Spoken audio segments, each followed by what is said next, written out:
Na kami pumakno nga nibiyagan nindat mo. Idatanda kami bikan mangat na pinhud mo. Dawat mininggop hino aya tuboblemi. He ay makiwada-wada kida kami. He ay makiwada-wada kida kami.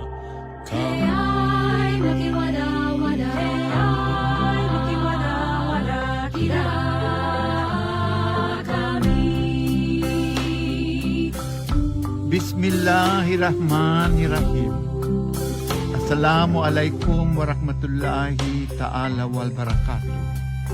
Salam pa mga kiaulungan sin Tuhan. Pianaugan niya Nabi Iban Quran. Kasilasan niya sa plag pakatilingkal alam. Maglasa kita niyo bat kumanang.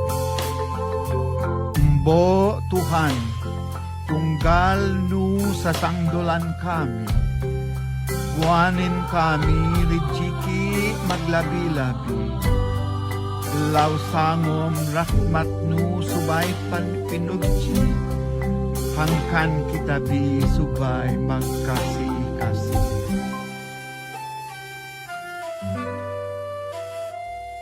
Sa ngalan Pangurumon, pangutuyong Espiritong kalatag nun. Pangurumon kang busalat, pangkalikupanan. Pangurumon kang pangirayan, at kang walay sikog balantang nga makagululang. Pangurumon kang sinlagan, Pangurumon kang apakatang, Pangurumon kang kasangpan, Pangurumon kang suwadyan. Pangurumon kang panguloy, pangirayon, pangitabanong, pangitoy, wat kang walay sikog balantang nga makagululang.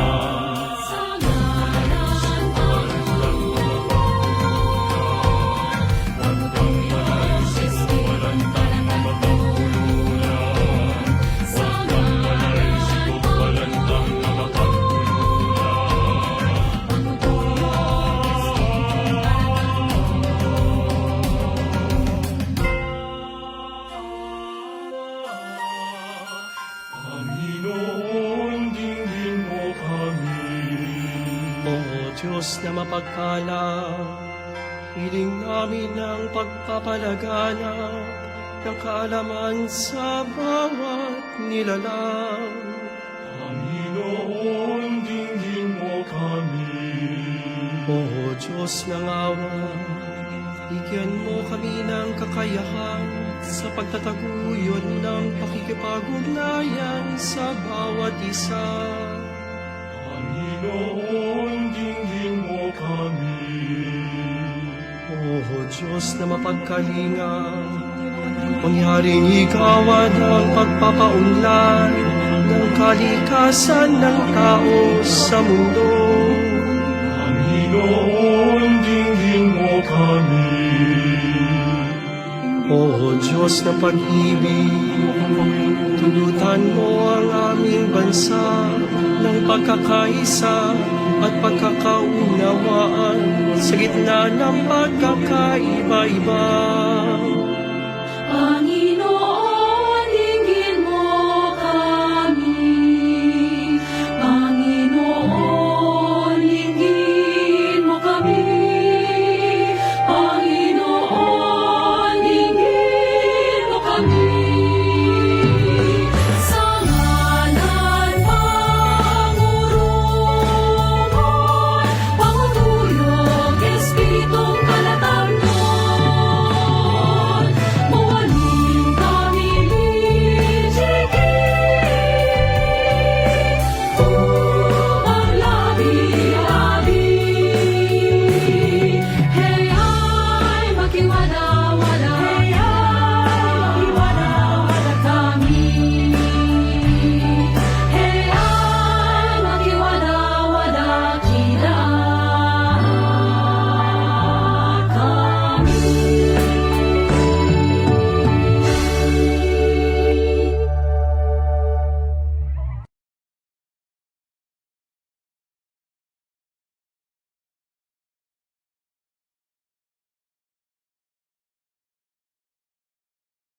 bayang magiliw. Mga kababayan, ang pambansang awit ng Pilipinas. Bayang magiliw, sa silanganan, alab ng puso, sa dibdib mo'y buhay. Lupang hinirang, tuyad ka ng magiting, sa manlulupin, ikaw pasisingin, sa dagat at puno, sa simoy, sa langit mong mukha, may nilagang tula at awit sa paglayang pinamahal, ang kisap ng watawat mo'y tagumpay na naglilinig, ang bituin at araw niya kanyang pamay magdidilig, lupa ng araw na luwalhati pagsinta mo'y langit sa piling mo. Ang ligaya na may mag-api, ang mamatay na dahil sa'yo.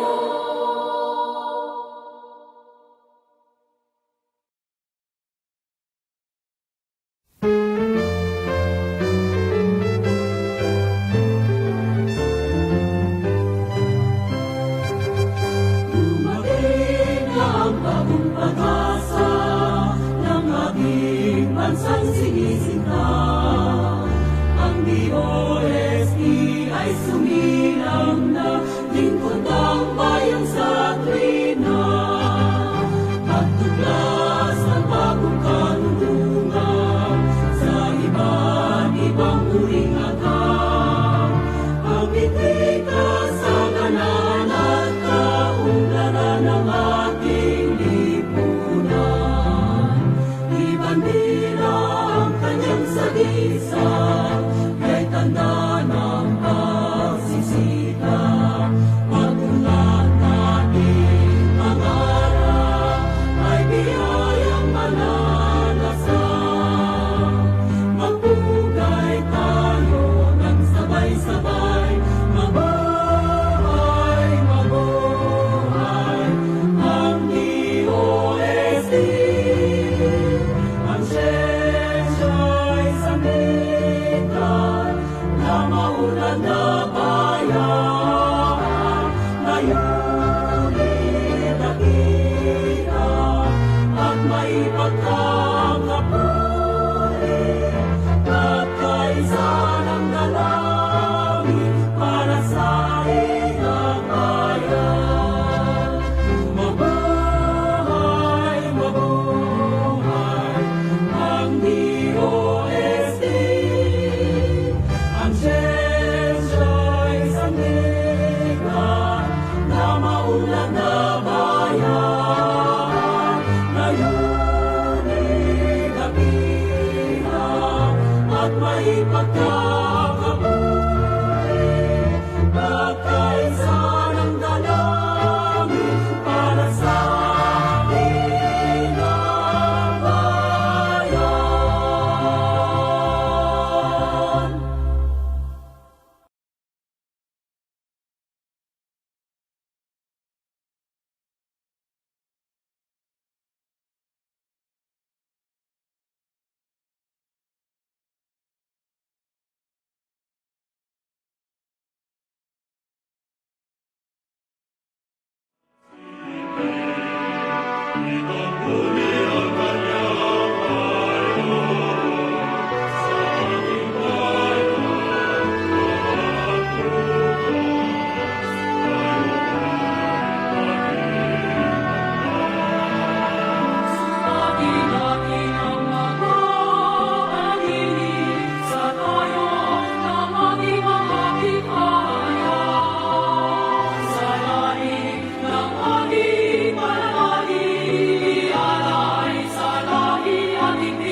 Good morning and welcome to National Research Council of the Philippines Mindanao Policy Forum. To begin with, let us hear the message of our very own NRCP President and Chair of the Division of Social Sciences, Dr. Gregorio del Pilar.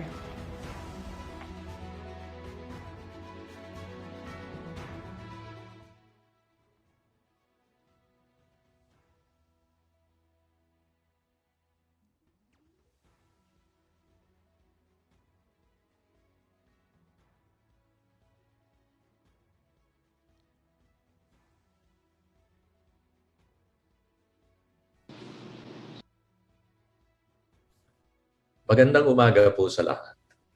Isa po sa mahahalagang mandato ng Pambansang Sanggunian ng Pananaliksik ng Pilipinas o NRCP ay ang pagsasagawa ng pananaliksik para sa kapakanan ng publiko. Sa pagpapatupad ng mandatong ito, nangangala po ang aming mga mananaliksik ng datos tungkol sa mahahalagang paksa na inihaharap sa mga mambabata sa bansa at sa mga lokalidad nito. Ang Mindanao Policy Forum ay ikatlo sa mga forum na inihanda ng NRCP ngayong taon. Ipinamahagi sa una ang pag-aaral hinggil sa kalusugan ng mga nakatatanda sa isang probinsya sa Kabisayaan. At sa ikalawa naman ang pag-aaral sa paggamit ng teknolohiya upang buhayin muli ang mga lugar na napinsala ng minahan sa Benguet sa Luzon. Dito sa Mindanao, ikinalulugod naming ihandog sa inyo ang pananaliksik na ginawa sa Iligan City. Nakapulutan sana natin ng mga aral hinggil sa kaligtasan ng ating komunidad. Salamat sa ating mga kasapi sa NRCP na sina Dr. Nympha Bracamonte, Dr. Sulpecia Ponce at Dr. Liwayway Viloria para sa kanilang kasipagan at dedikasyon upang ihatid ang resulta ng kanilang pananaliksik na pinamagatang Disaster Response and Climate Change Adaptation in 2 river systems in Iligan City. Ganap din ang aking tuwa sa pagdalo at pakikisangkot ng mga pangunahing opisyal ng lungsod ng Iligan. Isang magandang balita na malugod ninyong tinanggap ang resulta ng pananaliksik at bukas ang inyong nasasakupang pamayanan at mga barangay sa pagbubuo ng mga pulisiyang alinsunod sa rekomendasyon ng pag-aaral. Nais din po naming malaman ang inyong opinyon at saloobin sa ating paksa at sa maitutulong pa ng mga pananaliksik sa ating mga pamayanan. Maraming salamat sa ating mga taga-subaybay sa Policy Forum, kay Kalihim Fortunato de la Peña ng DOST sa inyong pagdalo at sa inyong bibigkasing mensahe, at sa ibang mga kaibigan at panauhin na kasama natin ngayong umaga. Naway ikasiyan ninyo ang talakayang ating gagawin, mabuhay ang mga mananaliksik sa Pilipinas at ang mga pamayanang kanilang pinaglilingkuran. Thank you for that, Dr. Greg Del Pilar, and thank you for giving a brief background of the 3 regional policy forums of NRCP. We also have with us today is Dr. Renata Solidum, DOST Undersecretary for S&T Services and a regular member of NRCP Division of Earth and Space Sciences. Dr. Solidum? Thank you very much. We send our warmest greetings to the Honorable Guest, DOST Secretary Fortunato de la Peña, Representative of Iligan City, Frederick Xiao, Mayor Celso Encia of Iligan, NRCP President Gregorio del Pilar, NRCP Executive Director Maria Tessa Magaysay, also to Dr. Nympha Bracamonte, the research team responsible for the results we will hear today, the city and barangay officials and residents collaborated and supported the researchers and to the participants of this webinar. The next disaster happened when the memories of the last one have been forgotten. Nangyayari po ang isang disaster kapag nalimutan na natin ang huling disaster na nangyari sa atin. This saying reminds us that our lessons from each of our disaster experiences should not be lost after the next set of local officials have been elected. One of the best ways of retaining these lessons is to make them a part of our local and national policy and action plans. And one of the proven methods to put context into local policies is to engage the local community. All of us here have stories of our encounters with disasters. In late 2020, successive typhoons, Rolly, Quinta, and Ulysses devastated northern and central Philippines, dealing major economic and social impacts to community, especially to Region 2, National Capital Region, and Region 5. It was estimated that the economic losses in the agricultural sector alone was more than 12 billion pesos. This kind of narrative is repeated every few years or so in different parts of the country. If local governments have not instituted disaster risk and management plans, how much larger would have been the damage caused?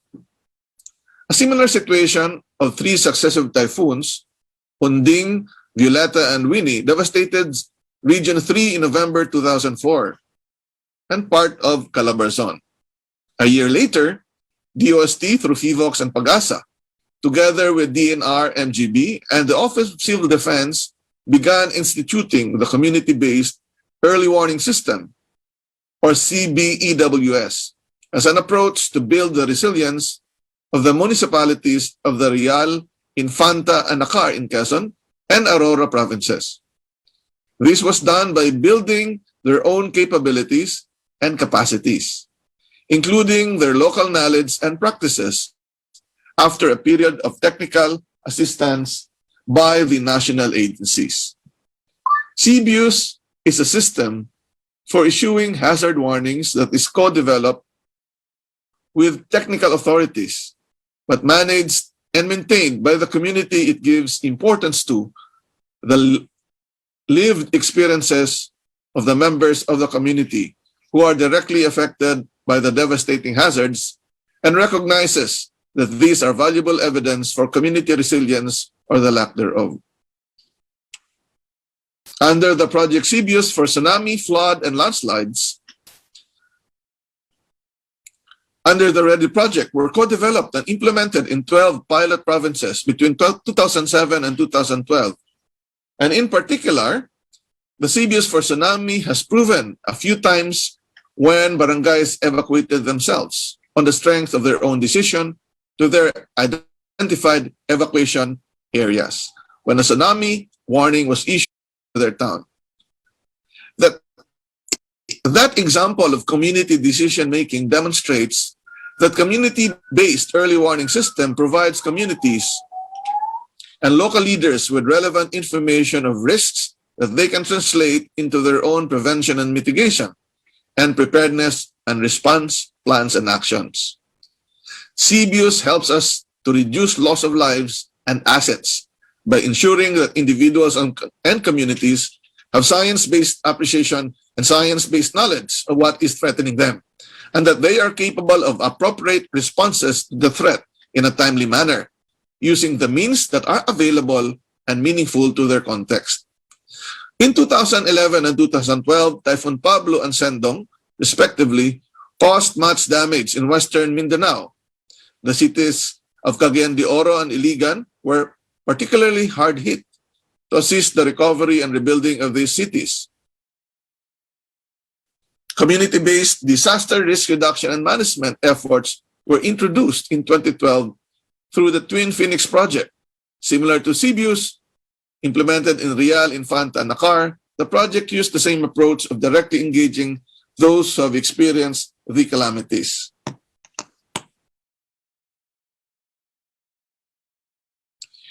The long-term fruits of CBUS and CBDRM stand a better chance of being attained when communities themselves sustain the community-based initiatives, making sure that residents do not forget the lessons that they have learned and they are continuously interested in maintaining the CBUS even during peaceful times. I will repeat what I said at the beginning, that one of the best ways of retaining these lessons is to make them part of our local and national policies. Today's featured research by Dr. Bracamonte and her team is a testament. She presents to us research-based disaster risk reduction and management policies to keep the residences and municipalities in the periphery of the two river systems in Iligan City safe in times of hazardous events. There are more than 40,000 barangays in the Philippines. There are that many spaces where community-based disaster risk reduction and management can be developed, tested, implemented, and scaled up. We hope that science researchers and community leaders and members continue to encounter each other in these spaces. The Department of Science and Technology will continue to support these endeavors to leverage on shared experiences and knowledge to achieve our aspiration of using science, technology, and innovation for safer communities. Marami pong salamat sa inyong lahat at magandang umaga. Thank you, Dr. Solidum, and thank you for stressing out the importance of community-based preparedness. And now we are fortunate that the district representative of the Lone District of Iligan City is here with us today. Let us all welcome Congressman Frederick Xiao.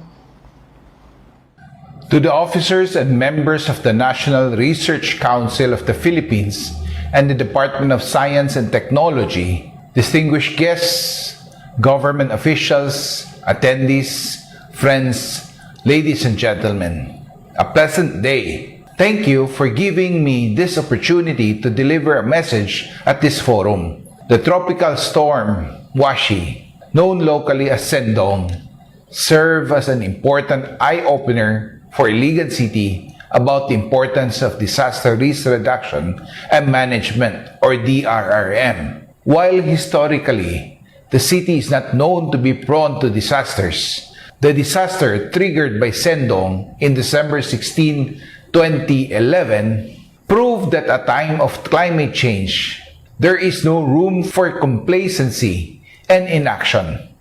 Disasters can happen anytime and anywhere. There is a need for increasing recognition that disaster risk reduction, or DRR, and climate change adaptation, or CCA, share a common focus on reducing the vulnerability of communities and contributing to sustainable development. I strongly believe that we need to integrate DRR and CCA in policy and institutional development.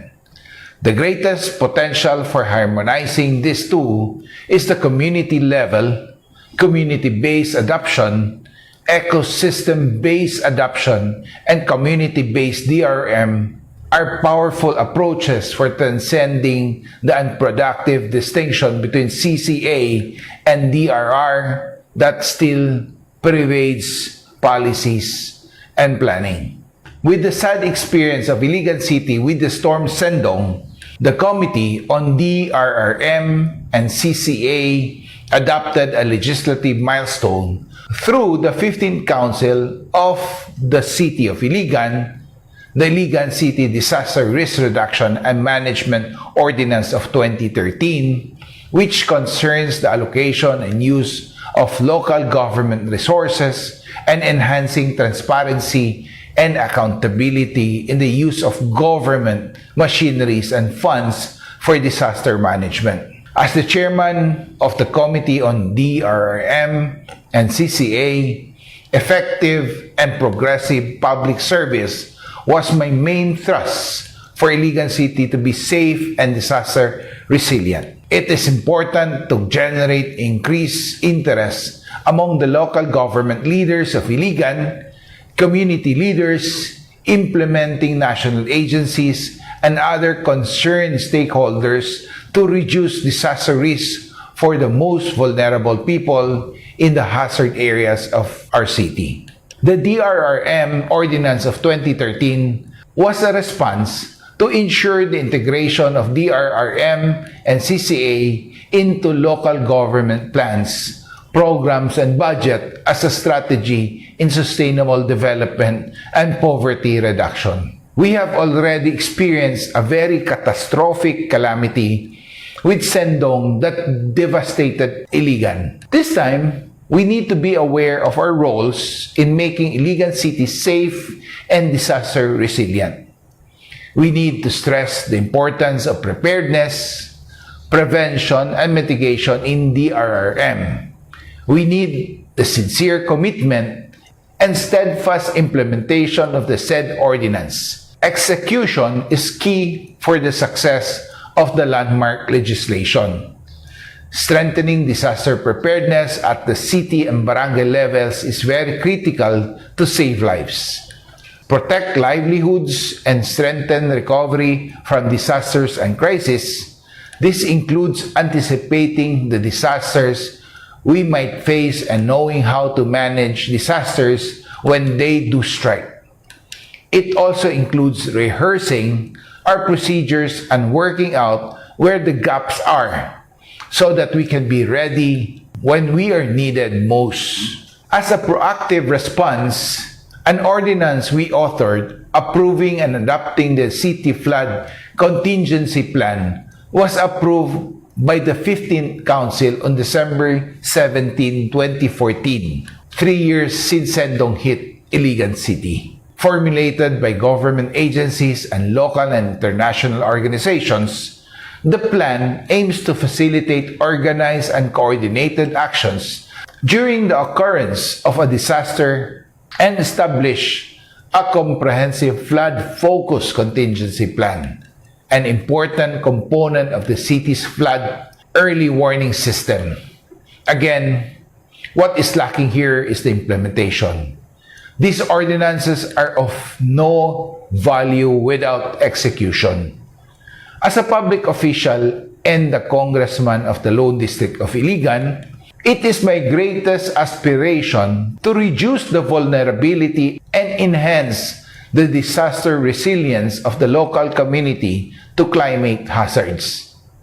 I envision Iligan City to be more proactive in reducing the impact of disaster on our community. I strongly uphold the overall vision of the National Disaster Risk Reduction and Management Council, safer, adaptive, and disaster-resilient Filipino community toward sustainable development. My congratulations to the organizations of this Mindanao Regional Policy Forum conducted by the National Research Council of the Philippines with Executive Director Dr. Marieta Banyes Sumagaysay and Dr. Nympha Bracamonte from the Division of Social Sciences.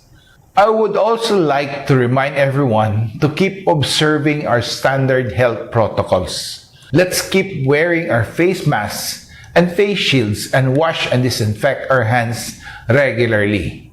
Stay safe, everyone. Thank you for listening.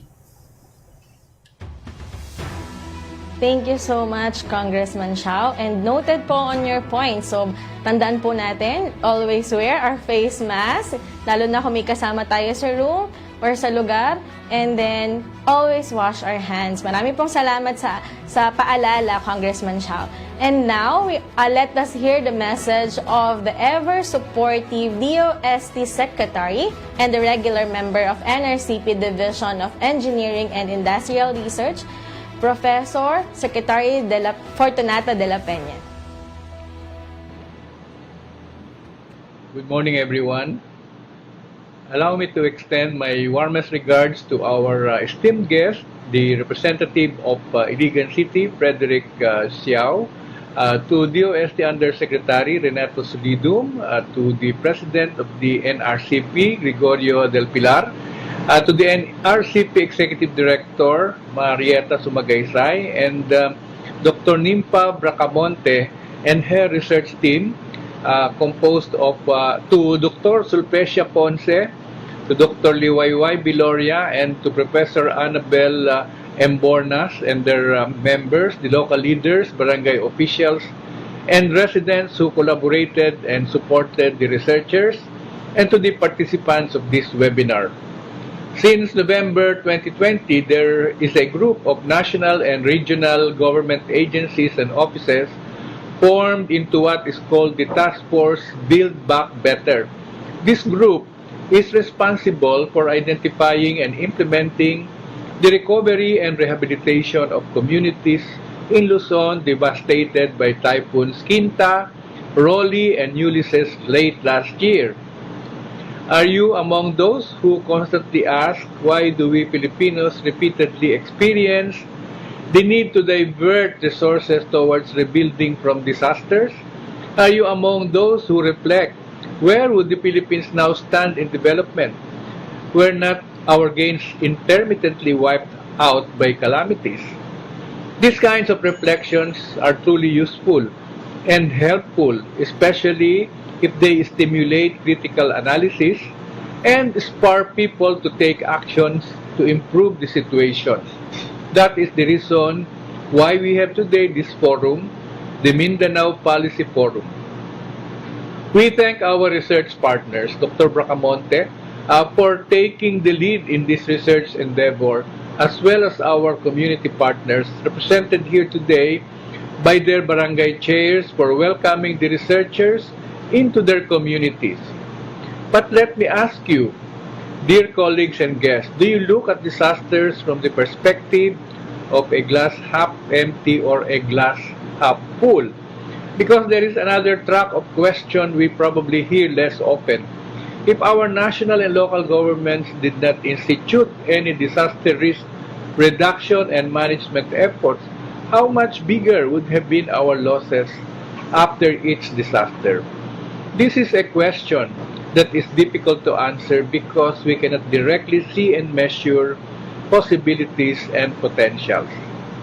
I am saying this to encourage you, especially our local leaders and communities, not to lose interest and heart in continually investing in disaster risk reduction and management, in making local resolutions, in making contingency plans, in making local DRRM plans, in making local climate change action plans, and many other plans being asked by the Department of Interior and local government.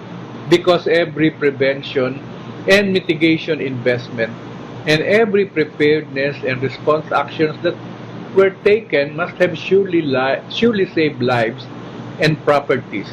Only that we cannot easily estimate those who should have been dead or those properties that should have been damaged if the local DRRM plans or the LCCAP were not in place. Kung wala ang mga barangay and municipal resolutions at ang mga action plans na inyong ginawa para sa disaster risk reduction and management, baka mas marami pang nangamatay at nangasira nung dumaan ang kalamidad. Again, let me congratulate our partners in this research, Dr. Bracamonte and her research team, and our barangay leaders and community members, and the city and district officials for supporting each other in this endeavor. It is my hope that the linkages we forge today between our technical experts, the government officials, and the communities will fortify our efforts to build a disaster-resilient nation. Thank you for joining the Mindanao Policy Forum. Good morning and mabuhay! Alright, marami pong salamat. So, maraming salamat po sa ating mga guests and panelists for that quick photo opportunity. And thank you to all, to Dr. Greg Del Pilar, Dr. Renata Solidum, Secretary de la Peña, and Congressman Xiao. Alright, so we will now officially open our forum in 60 seconds.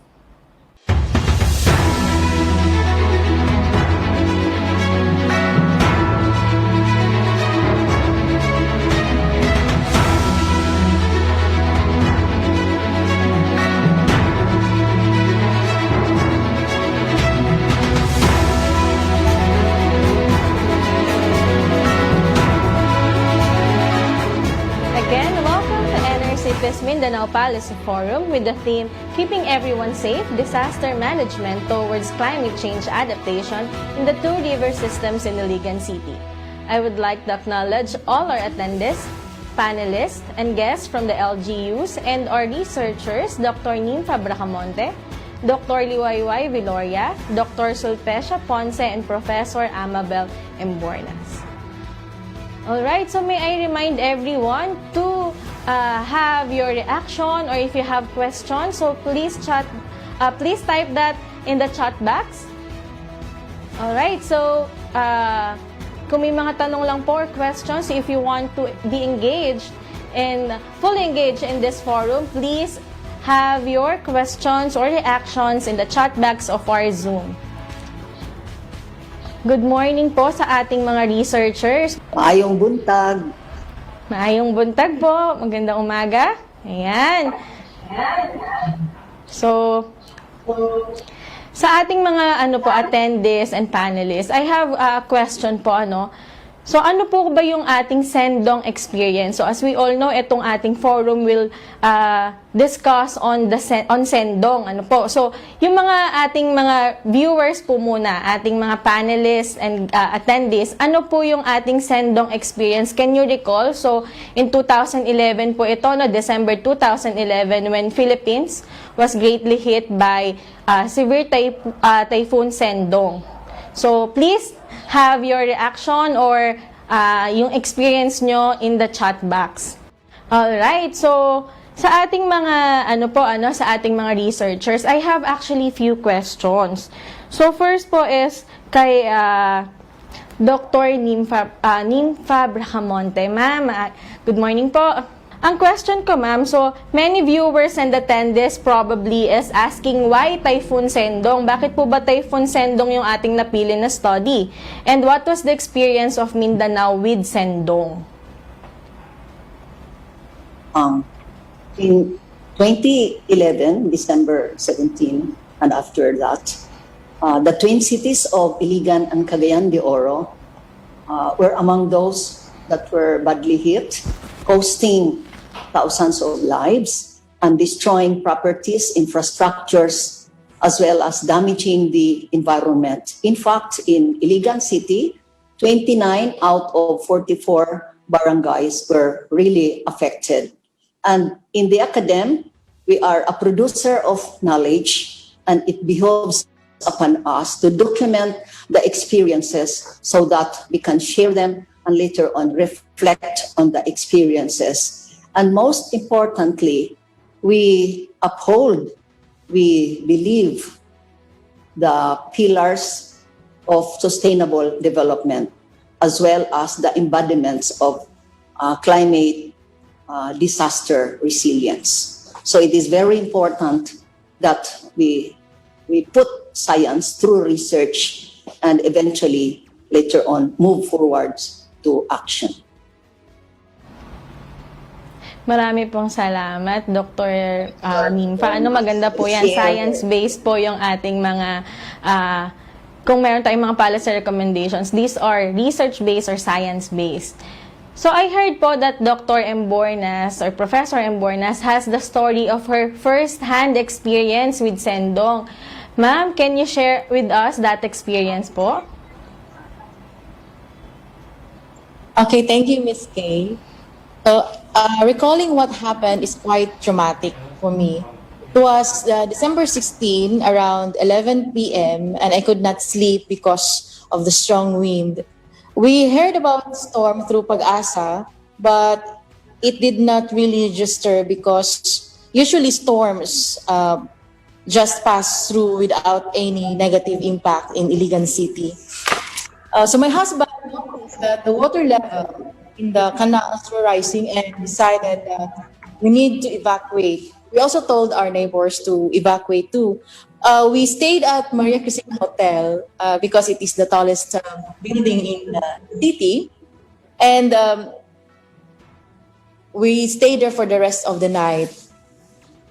We returned back home, but it was a very tragic scene because there were bodies lined by the roads. Beside the roads. So our house was also covered with debris, while other houses, our neighbors' houses, were destroyed by the flash flood and the logs that accompanied the flash flood. So it was a very tragic event that could have been prevented. And so doing this research and extension lead to deep reflections of our experiences. Generally, I could not say about the extent of disaster preparedness for the entire Mindanao before Sindong, considering that Mindanao is not really a top typhoon pathway, except for Surigao, which is really a typhoon belt. And when the law was actually enacted, the RA 10121 in 2010, I also could not fathom whether the DRRM preparedness of LGUs could be very, very serious. It's also worthy to note that in 2010, Iligan City won the Gawad Kalasag, which is an annual premier annual award for outstanding contribution in the field of disaster risk reduction and management. But when Sindong came in 2011, actually the preparation that Iligan City had, considering its plan, was actually not enough because of the overwhelming effect of the typhoon. As of now, I could say that after Sindong, and also because of climate change that we are experiencing throughout the globe, the barangays basically are prepared and are now very, very aware of mitigating and preparing for disasters. In fact, according to Congressman Xiao, he actually submitted and approved to the Iligan City Council the disaster code in 2014. And when we visited back the community some months ago, we also were able to look at that these communities, these barangays in particular, have been preparing for disasters in their recent BDRRM plans. And they also included there certain mitigation measures. Thank you, Kate. Marami po salamat for sharing with us. Ano po? So, thank you for that. Sharing with us ng with that po, meron naman naging improvement with the preparedness of Iligan. So, may I also ask po, Dr. Viloria, yung importance po ng adequate disaster preparedness. Can you add on that, ma'am? Again, the importance of adequate disaster preparedness and management towards climate change. Good morning, everyone. The importance of disaster preparedness is basic to reducing risk to disaster. This is what the UNICEF has emphasized, along with proper land use, along with avoidance of exposure, along with reduction of vulnerability of the people. In the case of Iligan, it has been reported by the city DRRM that some measures have already been undertaken by putting at the local level the National Disaster Risk Reduction and Management Framework, translating this into a city disaster risk reduction and management plan for the city and also for the barangays. Certain trainings have already been conducted, although if you would evaluate as to whether or to what extent the programs, the projects, and activities lined up in the plans, we could not say concretely to what extent the city has achieved. This requires what's systematic and thorough monitoring and evaluation. Thank you po. Thank you, Dr. Viloria. So, my last question na po, as researchers with personal experiences on how natural catastrophe hardly hit, what do you hope to achieve in today's forum?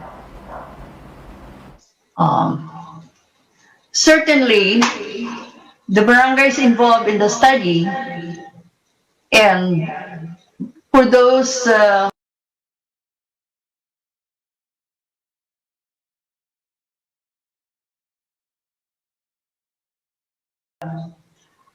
stand to benefit much from this forum. The condition is, or as long as the barangays would approve or adopt and provide the necessary budget allocation, and after which, and of course, promise or commit to carry out strictly and consistently the policy recommendations that the research team has put forward along disaster prevention and mitigation, disaster response, disaster recovery and rehabilitation, and disaster preparedness, of course. We are going to, if these are to be also considered by the barangays concerned, we are proposing the monitoring and evaluation tools. We recommend that they adopt this so they can make use of this to undertake the necessary monitoring and evaluation of their respective barangay disaster risk reduction programs and activities towards also realizing or implementing the proposed policy recommendations. Thank you for that, Dr. Viloria. And I hope na maging maganda po talaga yung ating magiging discussion and magiging output na itong ating forum. With that, let us all watch this.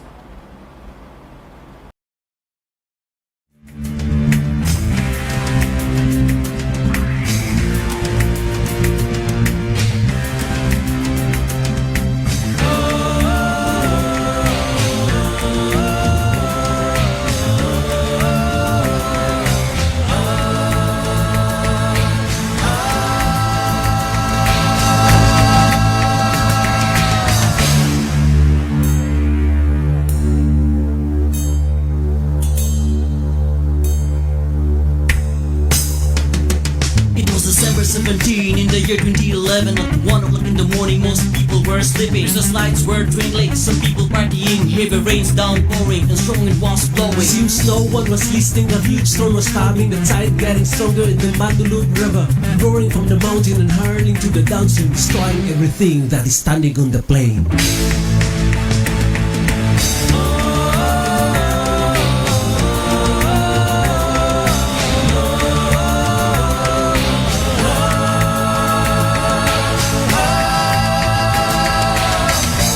Kailan nyo pakikinggan at nararamdaman ang bighati ng kalikasan? Naniningil na siya sa ating kapabayaan. Huwag nang magmaang-maangan. The face of devastation looks like ghosts on dead bodies everywhere, many buried in the seas. Communities erased, many people have vanished. Bridges, houses, and cars were damaged. If not of the lands, had it not been of the mud, many people's lives could have been spared from the flood. The blame is on the greedy miners and landers, and the government that did nothing must be blamed. Kailan nyo pakikinggan at mararamdaman ang bighati ng kalikasan? Naniningil na siya sa inyong kasakiman. Huwag na kayong magtuturuan.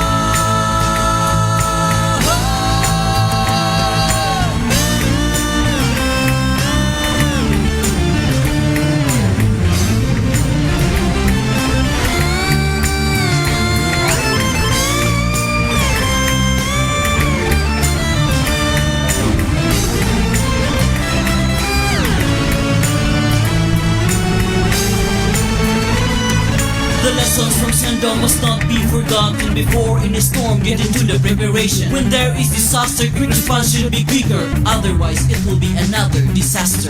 Listen to the tales that survivors can tell, from the poorest of the poor to some well-off people.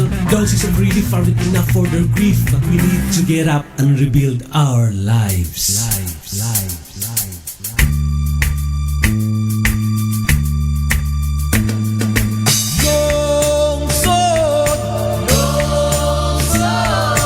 Bangon kita, maghiusa kita, magkatpon kita, mulambo ta,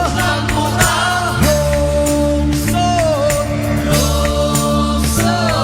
ang kinaiyahan, atong ampingan, bugtong puyanan, kaliwatan, lungsod. Bagyong Sindong magsilbing leksyon, among bahon panalipda, ang atong kalibutan, dili pasagdan, sa kaliwatan, lungsod, ulang mo kita.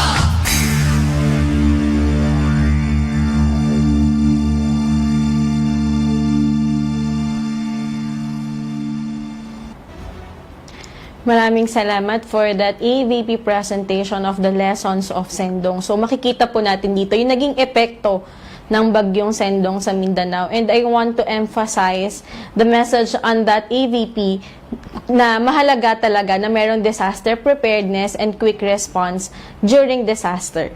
So with that, may I remind first our viewers, our panelists and our guests, our attendees, to have your questions or reactions in the chat box. So please do type that in the chat box of our Zoom. And with that, may I present to you our researchers, Dr. Nympha Bracamonte, Dr. Sulpecia Ponce, Dr. Liwayway Viloria, and Professor Amabel Embornas.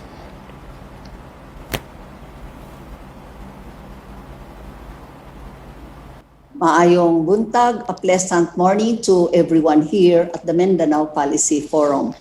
My colleagues and I will be sharing with you the salient findings and policy recommendations of our NRCP funded study entitled Disaster Response and Climate Change Adaptation in Two River Systems of Iligan City. In research endeavors, we should always take into consideration the trilogy of research relevance, the linkage of research and development providers, decision makers, and the users of research outputs. As we continue to grapple with all disasters, be it natural or human-made, we need to keep everyone safe. So, anchored on the framework, the spectra of dissemination of research-based information, this activity hopes to engage the local elected officials and major stakeholders in the implementation of DRRM policies. The expected outputs are the DRRM policies for barangay and the policy brief on DRRM. On December 16, 2011, we recall, Tropical Storm Sindong made landfall over Mindanao. Intense rain resulted in severe flash flooding, causing catastrophic damage to life and property. A total of 1,147 people lost their lives. Iligan City here bear much of the damage as heavy rainfall triggered flash flooding along the two rivers, the Mandulog and the Pugaan. At the river banks of these are four barangays, the Mandulog, Inaplanon, Pugaan, and Palao. These are our study research sites. Our study has two phases. Phase 1 endeavors to disseminate the disaster preparedness, response, rehabilitation, and adaptation strategies of Sindong-affected communities. Phase 2 is all about capacity building for disaster risk reduction and management of these communities. We conducted interviews, focus group discussions, and surveys among the different stakeholders. Secondary and archival data were also used. Ethical evaluation, of course, and entry protocols were followed. Data validation was conducted in 4 sites. Capacity training for phase 2 was conducted over 2 days in the MSU IIT campus and in situ in the barangays. Informed by the Hugo framework for action on which the Philippine National DRRM plan is founded, this is the conceptual framework of the study with timelines on before, during, and after. The damage assessment and loss analysis for the immense damage and to property and utilities, the total cost for infrastructure and utilities, social sector, and economic sector losses amount to 919.4 million pesos. The flood survivor respondents are predominantly female with ages averaging 44 years old. The modal average of residency in the area is about 31 to 35 years. Almost half are Cebuano Bisaya, while some claim to be Iliganon. Majority of the respondents reach high school and some were high school graduates. More than half of the respondents are housekeepers, not surprising, since the majority of the respondents are females. Most of the respondents, especially from Barangay Mandulog and Pugaan, report a monthly income of less than 5,000 pesos, which is below the poverty line. The main source of income are private employment, construction, and farming. Sindong caused some of their family members to die or go missing. Several persons were reported to have wound infection, cancer, and cardiac arrest, which are not, of course, necessarily due to Sindong. Our interviews reveal the Iligan residents were taken by surprise by the intensity of Sindong due to the fact that Iligan City is not usually a typhoon hit area. A large majority admit to being complacent, thinking that the typhoon would not bring the usual heavy rains, and some report are having heard any warning of danger or being too busy to pay attention to such warning, and some people outright did not believe the weather warnings. When the disaster came, barangay officials in Hinaplanon and Mandulog were caught off guard by the lack of preparation and the fact that they too were victims. Barangay Pugaan and Palao were spared the worst hit of the typhoon, and families were given assistance immediately after the typhoon. Their experience with Sindong heightened the barangay's response mechanism so that when Typhoon Pablo the following year struck, the barangays reportedly had 0 casualties. Lion agencies provided the basic necessities and psychosocial needs, especially stress debriefing to affected residents. After a month in the evacuation centers, Sindong victims returned to their communities only to find the destroyed houses and unsafe living conditions. The magnitude of the task of rebuilding was daunting for the city government. Recovery and relocation efforts were launched by various government agencies in partnership with the humanitarian organizations. According to the DRRM officer Anlit Merid, the mechanized battalion as first responder was not able to penetrate immediately to Hinaplanon because their vehicle could not pass through due to flash flood. By the time they passed through to Bod Bridge, the bridge in Mandulog was already damaged. Otherwise, they could have been also among the casualties. From the mechanized infantry battalion, even when we were hit there, because we were the first responder in the early morning on December 17, and we were in Bayog Island in the afternoon for rescue and retrieval, there was no way of stopping. Even when we were so hungry, we lose appetite after seeing and retrieving the dead bodies buried in the debris and logs. An informant also said many of the pre-identified evacuation centers were damaged by the flood during Sindong, that other schools, churches, which were not earlier identified by DSWD served as evacuation center. In fact, MSU IIT was among the instant evacuation center. A DPWH informant said our office had to rent on credit basis worth millions of some heavy equipment to be used for the clearing operation. We hired laborers for the clearing operation.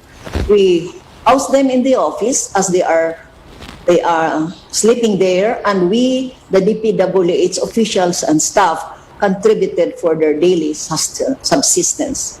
According to the CSWD informant, this is the beauty of Iligan. People readily gave for the Sindong victims. Note that the civil society and the private organizations stepped up to provide relief items, rescue and communication equipment, and other cash, food, and non-food aid. They also assisted in formulating the barangay risk reduction programs. While infrastructure recovery, housing, and economic assistance had been undertaken, affected barangays have yet to fully recover. At the time of the study, barangay officials stated that some have not received the cash assistance to rebuild the damaged houses, and some of their constituents were not included in the beneficiaries of resettlement projects. Flood prevention and mitigation programs were spearheaded by various agencies before Sindong happened. The DPWH, for instance, did dredging operation as well as the repair and reconstruction of barangay bridges and roads. The construction of the Sabu Dam, as planned before, is expected to help in the flood mitigation. The city mayor's office also has come up with a comprehensive DRRMP for the city for 2013 and 2020. Adaptation and adaptive capacity. Sindong's onslaught has heightened the adaptive capacity of this barangay, as shown in the zero casualty outcome during the Typhoon Pablo. Barangay leadership has proven their ability to respond to disaster and manage the subsequent relief efforts through adequate planning, capacity building, and availability of facilities. Residents are now more weather conscious and more able-bodied, and disaster-trained people are ready to respond in case of disaster. Neighborhood support systems are now in place for neighbors to provide mutual help. Facilities, materials, and financial resources are now available in case another typhoon strikes. The adaptive capacities of the households, the local government units, and other social institutions can be discerned in the areas of technology, economic recovery and equity, institution, information and skills, social capital, access, and awareness. Under the area of technology, it is shown that availability of materials and facilities such as emergency kits and vehicles, early warning devices for disaster and infrastructure plans, activities, dredging, repropping, rehabilitation of the roads and bridges characterize the household and barangay levels. At the level of the other institutions, the city agriculture has introduced growing disaster resilient crops and organic farming, while the CPDO has integrated CFPA and DRRM in their CLUP. The DPWH has also started formulating plans and master plans for Mandulog River and Iligan River systems. Economic response and equity institution preparations for the financial resources or savings as reserved for any untoward event at the household level. Danger zones have been also declared and resettlement areas have been undertaken. The area of information and skills is characterized by the ability of disaster-trained members and availability of disaster-related materials at the household level, as well as the presence of the BDRRM plans, BDDRM committee, risk mapping, assessment, preparedness plan, disaster trainings conducted, and better linkages with disaster stakeholders at the barangay level.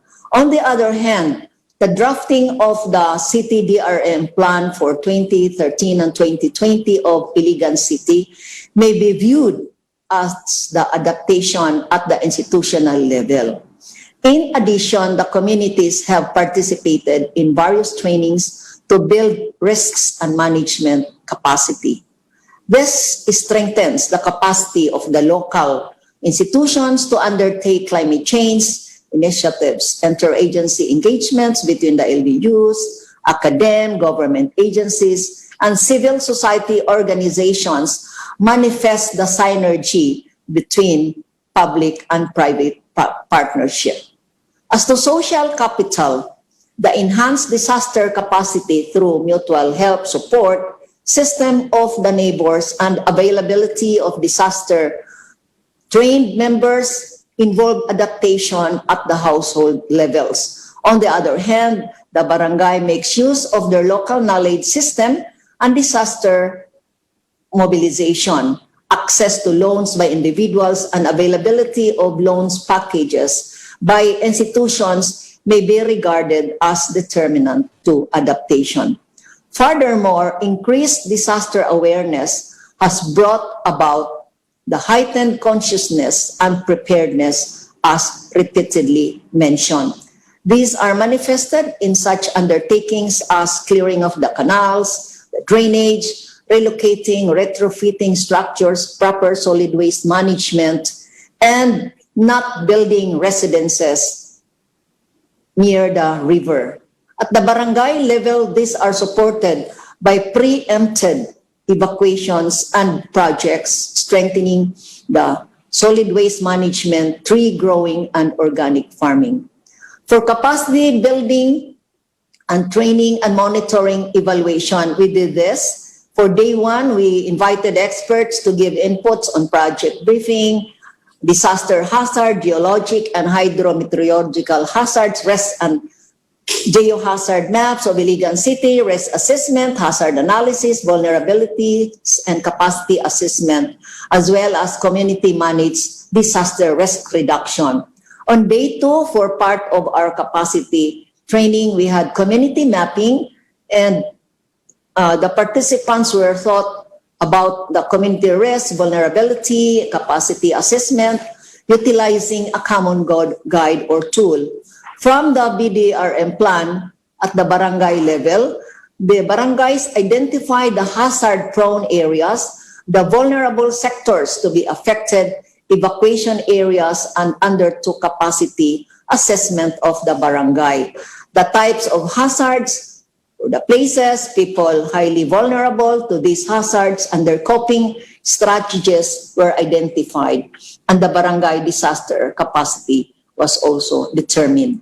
For the capacity building training, we used 3 layers of maps. The first map, it's a plastic sheet, contained the data on the geophysical features, the economic structures, and socio-demographic profile of the residents.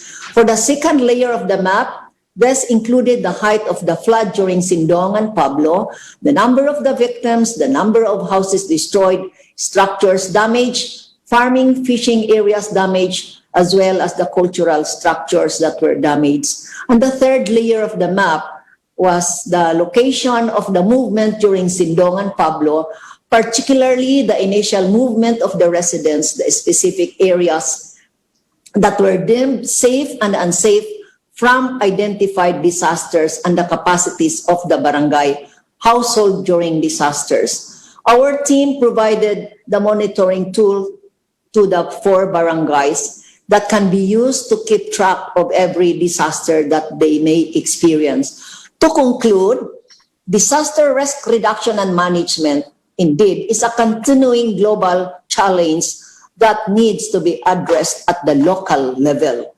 Disaster risk, when hazards intersect with the physical, social, economic, and environmental vulnerabilities of the area.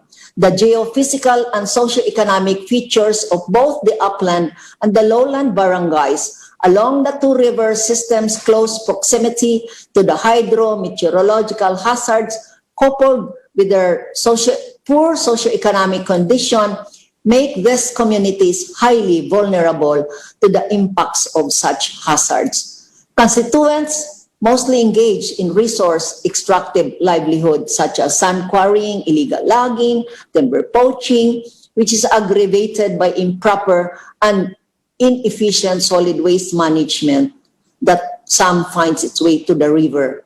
While the painful experience during Sindong, the respondents' awareness of typhoon and its accompanying risks heightened and was subsequently widened a year later when Typhoon Pablo hit the areas. Although the community sustained property damage from Typhoon Pablo the following year, they succeeded in achieving their goal of 0 casualties. A statistical test of our study confirmed that disaster awareness has significantly increased after respondents have suffered from the adverse effects of Typhoon Sindong.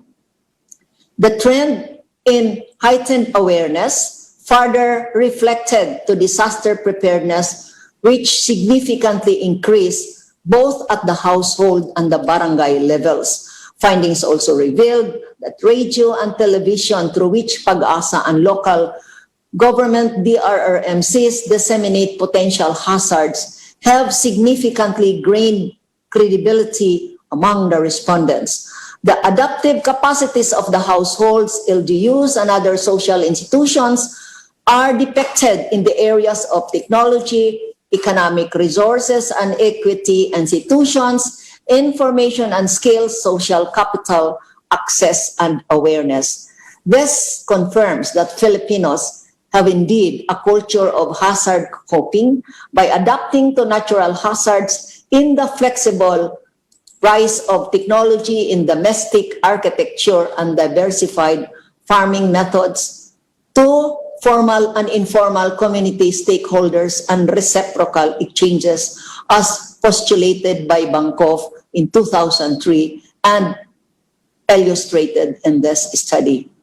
With its focus on community preparedness, response, recovery, rehabilitation, and adaptation, findings of this study can provide empirical grounds for reviewing and formulating policies to build household and institutional capacities towards climate change mitigation and adaptation.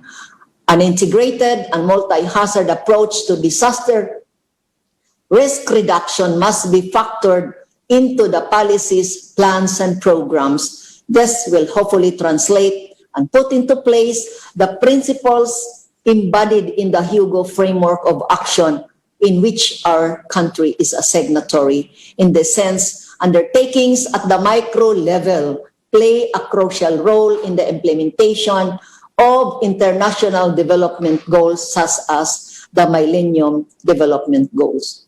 This will serve as our modest contribution to the scientific community to help attain a disaster-free world. The policy recommendations culled from the study will be presented and omitted here. For future research, further DRM studies may be undertaken with a gender lens and sensitivity towards culture. Validation of the crafted monitoring and evaluation tools to test its usefulness and relevance at the community level may also be conducted. We also recommend conducting studies integrating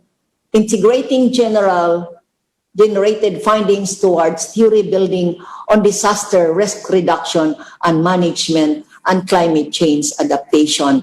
Daghan salamat sa pagpaminaw. Thank you very much. The next presenter will be Dr. Sulpicia Ponce to give updates on our study as we went back to the field for the last 2 months. Thank you very much, Dr. Bracalante. Good morning, everyone. After the very substantive presentation of our team leader, Dr. Bracamonte, regarding the results of our study, my task here is to provide you updates about what happened to the barangays after the study was completed in 2014. On March 1, 2021, we came back to these barangays and we learned that the barangays of Mandulog and Pugaan now have new chairpersons, while Barangay Sinaplanon and Palao continue to have the same captains from 2011. In Barangay Palao, Chairman Winifredo Nies reported that his barangay has an updated BDRRM plan and that 5% of the era is used for this purpose.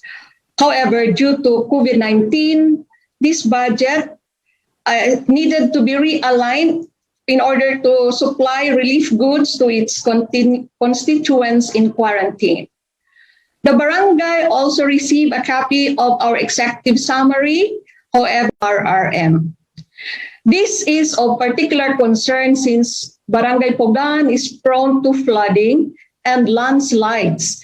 Requests for heavy equipment to facilitate clearing operations are also usually delayed. The barangay also lacks response equipment such as rubber boats. And unfortunately, it also appears that our research output, which is submitted to the barangay, cannot be located anymore. We met with Captain Kaumtungan and Kagawad Tilawan of Barangay Mandulog, who informed us that the barangay has an updated BDRRM plan for 2019 to 2021. A contingency plan for river flooding was also crafted. Disaster mitigation measures were also under construction to control the flow of the river in the Puruks, most ravaged by floods brought by Sindong.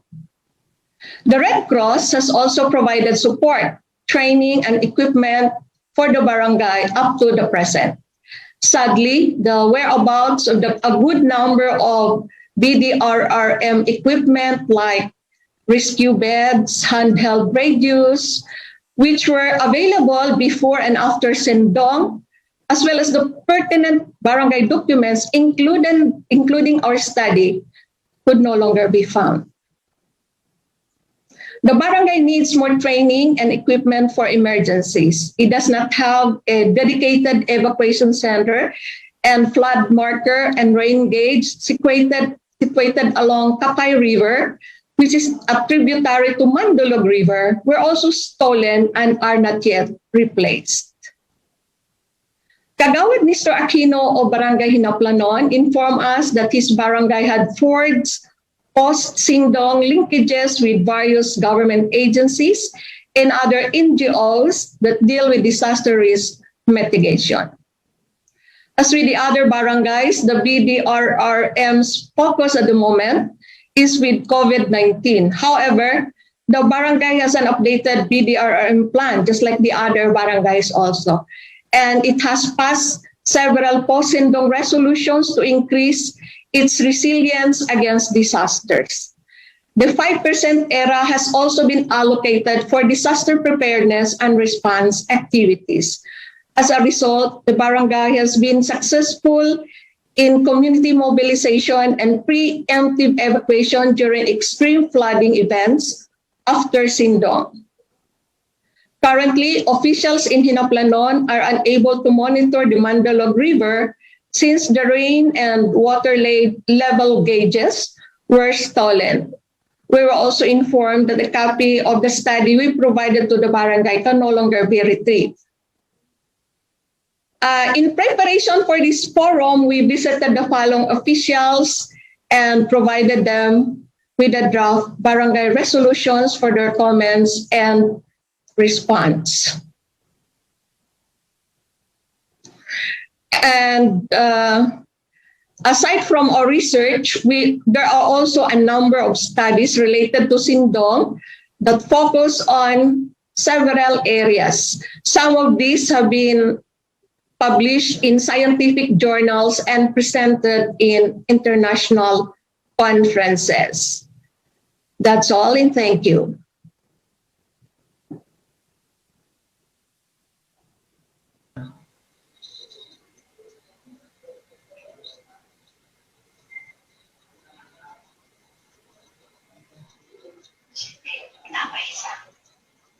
Siamo vero.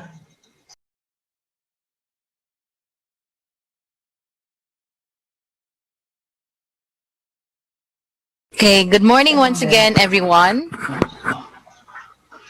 So I'd like to present the draft resolutions that we prepared and presented to the 4 barangays that are involved in this study. So let's start with disaster preparedness. So the draft is read, a draft resolution number blank, series of 2021, a resolution adopting the disaster preparedness of Iligan City. Whereas the Philippines stands to be one of the world's most disaster-prone nations due to its location and natural attributes, and continues to face natural disasters as global climate change that haunt the world today. Whereas the challenge needs to be addressed at the local level, most especially the experience with the 2011 tropical storm Sendong, or international name Washi, that wrought havoc to Iligan people's properties and environment. Whereas rehabilitation and recovery are measures designed to help improve facilities and restore livelihoods, production levels, and organizational capacities of affected communities and reduce disaster risk in accordance with the Building Back Better principle.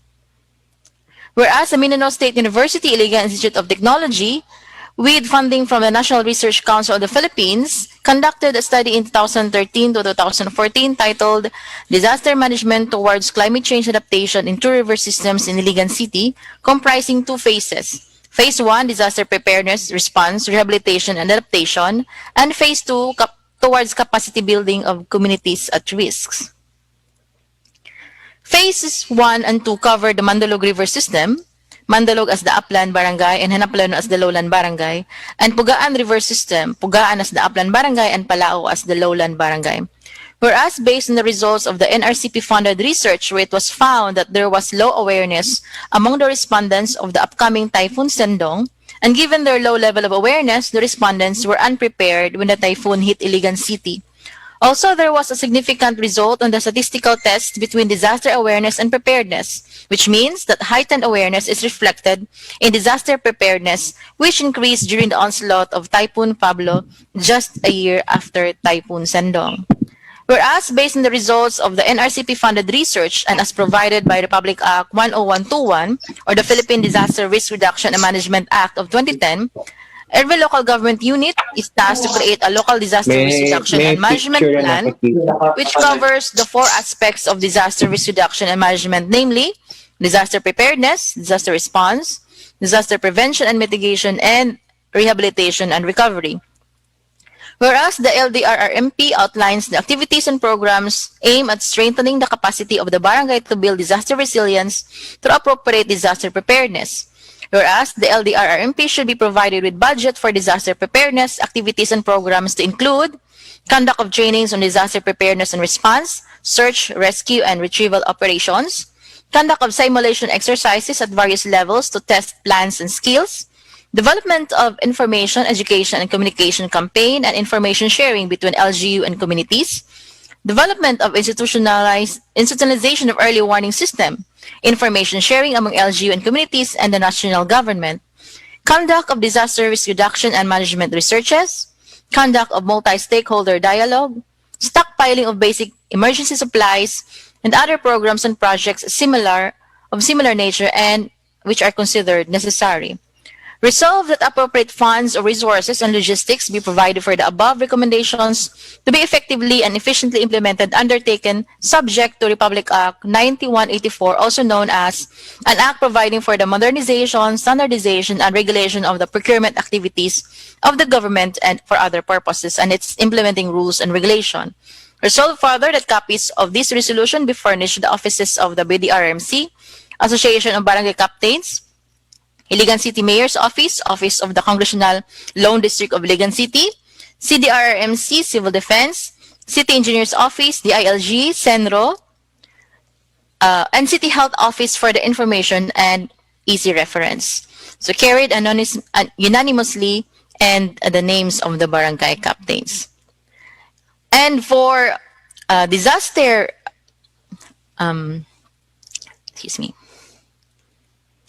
disaster response, based on the results of the study, the following are the recommendations, which are also incorporated in a resolution. To To promote teamwork and exchange of skills in responding to disaster, a regular interagency disaster training will be conducted in the barangay comprising of government and non-government, civilian and military rescue and volunteer groups. At the barangay level, volunteer groups may be organized by the different purok and neighborhood groups, which will be trained for first aid, rescue, and relief operations.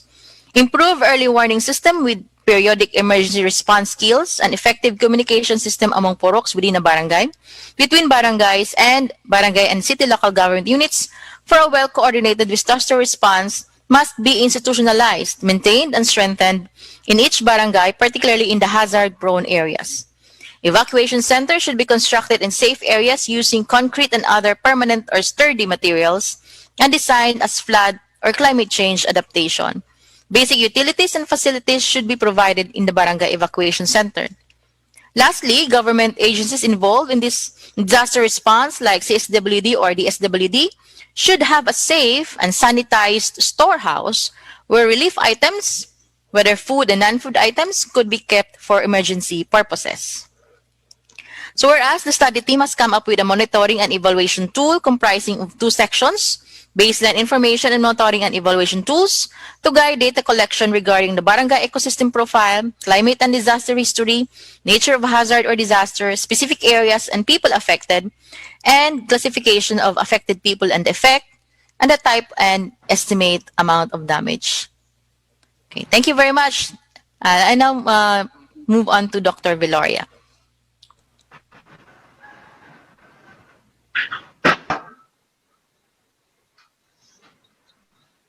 Good morning, everyone.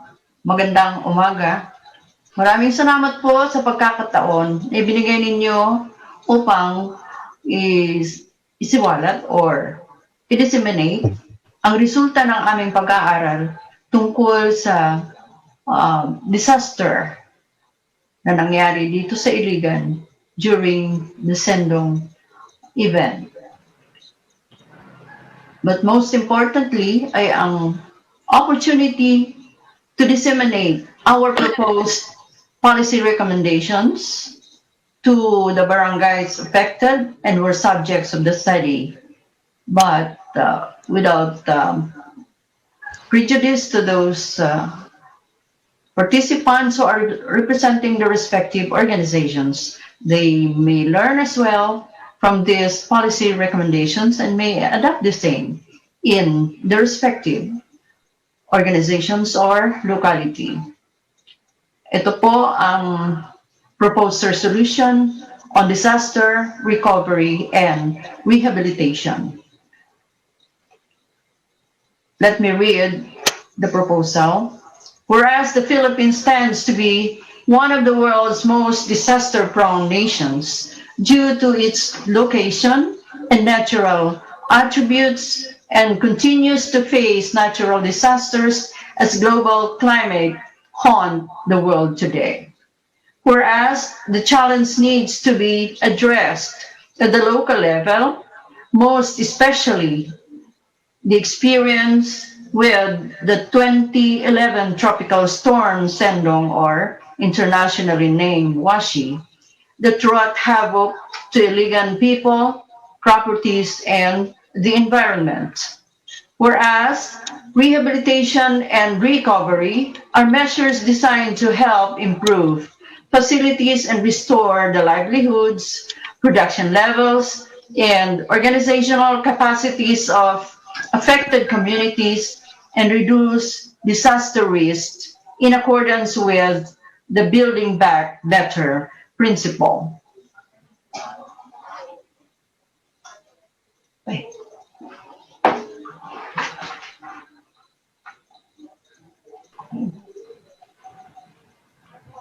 Whereas the NRCP has an ongoing program in research-based DRRM policies, this policy forum is the most appropriate venue to underscore and focus attention on the recommendations of the said study, one of which is the area of disaster recovery and rehabilitation, forwarding the following.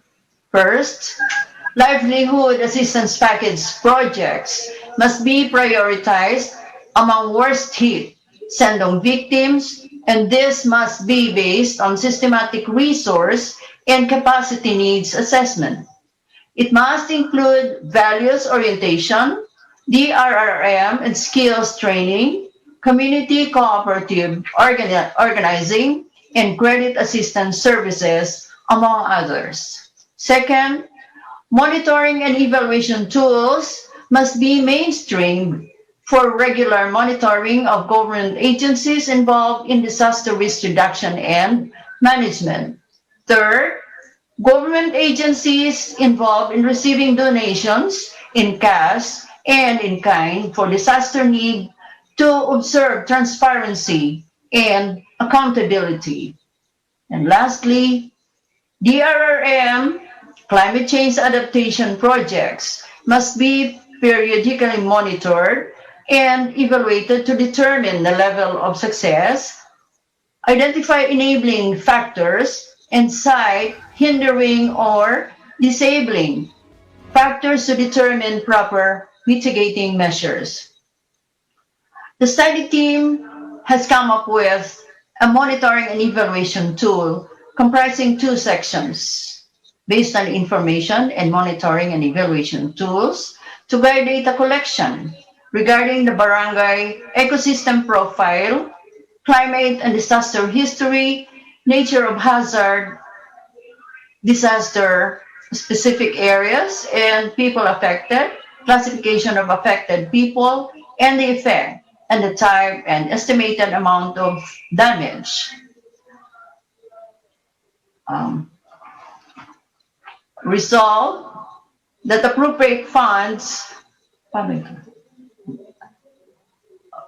be provided for the above recommendations to be effective and efficiently implemented, undertaken subject to Republic Act number 9184, also known as an act providing for the modernization, standardization, and regulation of the procurement activities of the government and for other purposes, and its implementing rules and regulations. Now we proceed to the next barangay resolution proposal.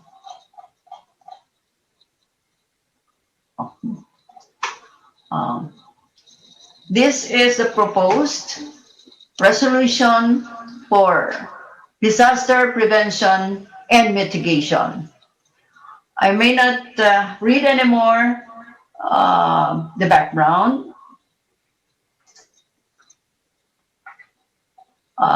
And let me proceed to the package of policy recommendations for disaster prevention and mitigation. First, barangay DRRM and/or climate change adaptation plan shall be formulated, periodically reviewed, and updated and mainstreamed in barangay development plan to make it disaster resilient enhanced. In the context of the results of the flood hazard and/or researches which were undertaken with the community participation by the BDRRMC and a team of experts such as those coming from Pag-asa, UP, MSU IIT, DNR, and PCC. Barangay DRRM and CCA plans must also be integrated into community school curricula to develop a culture of disaster preparedness among learners and teachers. Second, adequate funding must be allocated for disaster risk reduction and management plans as mandated by RA 10121. The local, regional DILG, DBM, NEDA, COA, and other mandated government offices in close coordination with the City DRRM and BDRRM Committee. Mechanisms must be developed where these are lacking or reinforced and strictly implemented where these are already in place.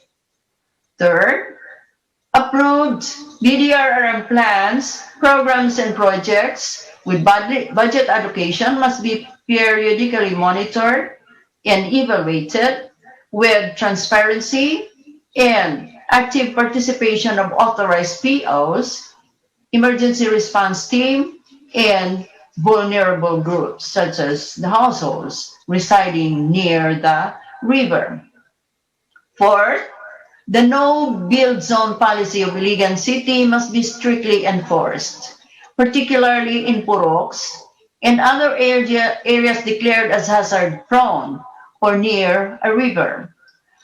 Families who have returned to their houses in the aftermath of Sendong need to be relocated at the soonest time possible. Then, fifth, a relocation center must be established in a safe area and where basic facilities and livelihood are provided or made accessible. Thank you and good morning.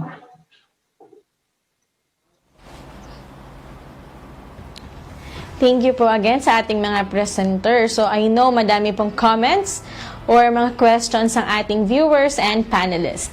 So I think first, before we move on to the response of our LGUs, let's have a quick view of our chat box. Let's see the comments of our viewers. Alright, so may I remind everyone again po to have your questions and type your questions in the chat box. We will answer them. All of them will be answered. Kung hindi man po yan ma-answer during our Q&A portion, those unanswered questions will be answered later in the program or after the program po. So we will have our presenters or researchers to answer those questions. Alright, so first comment from Raul. Thank you for the explicit information, wishing that Iligan City will be more resilient to face unforeseen disaster caused by climate change. Okay, so isa pa lang po yan sa comment natin in the chat box. Alright, so let us now move on to the response of our Iligan local government unit. So I would like to introduce our moderator for this, for our response and Q&A segment. We have the chair of NRCP Mindanao Regional Cluster and regular member of Division of Biological Sciences, Dr. Efrain Metilio. All right. Dr. Efrain? Okay, thank you, Kay. Can you hear me?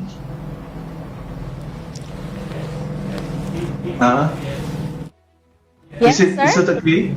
Okay, good. So, maraming salamat. So, for me, this is a privilege to be considered as moderator with response from our local government units. And I'd like to thank the NRCP President, Dr. Greg Del Pilar, the Secretary of DOST, Fortunato de la Peña, and we have also USEC Renato Sulidum. And on behalf of the NRCP Mindanao Regional Cluster Officers, I'm happy to serve this time. No? So I just want to make sure if our barangay captains, sina Barangay Captain Winifred Nunez, Barangay Captain Virgie Raman, Barangay Captain Haja Abungal Kauntungan, Barangay Captain Nestor Aquino are around, and also our Father of Iligan City, Honorable Mayor Celso Regencia, Vice Mayor Honorable Jemar Vera Cruz, and also the head of the Disaster Risk Reduction Management Office of Iligan City, Mr. Patrick Nunez. Are they around? Are they present? Hello, sirs. Yes, sir. Okay, They are present po, sir. Okay, so who would like to give the first response to the presenters?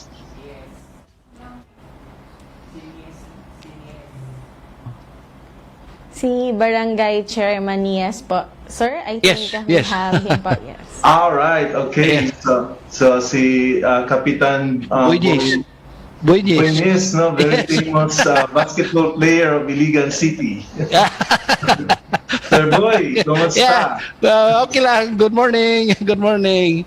Yeah, we would like, sir, we would like to hear from you yung mga response sa presentation.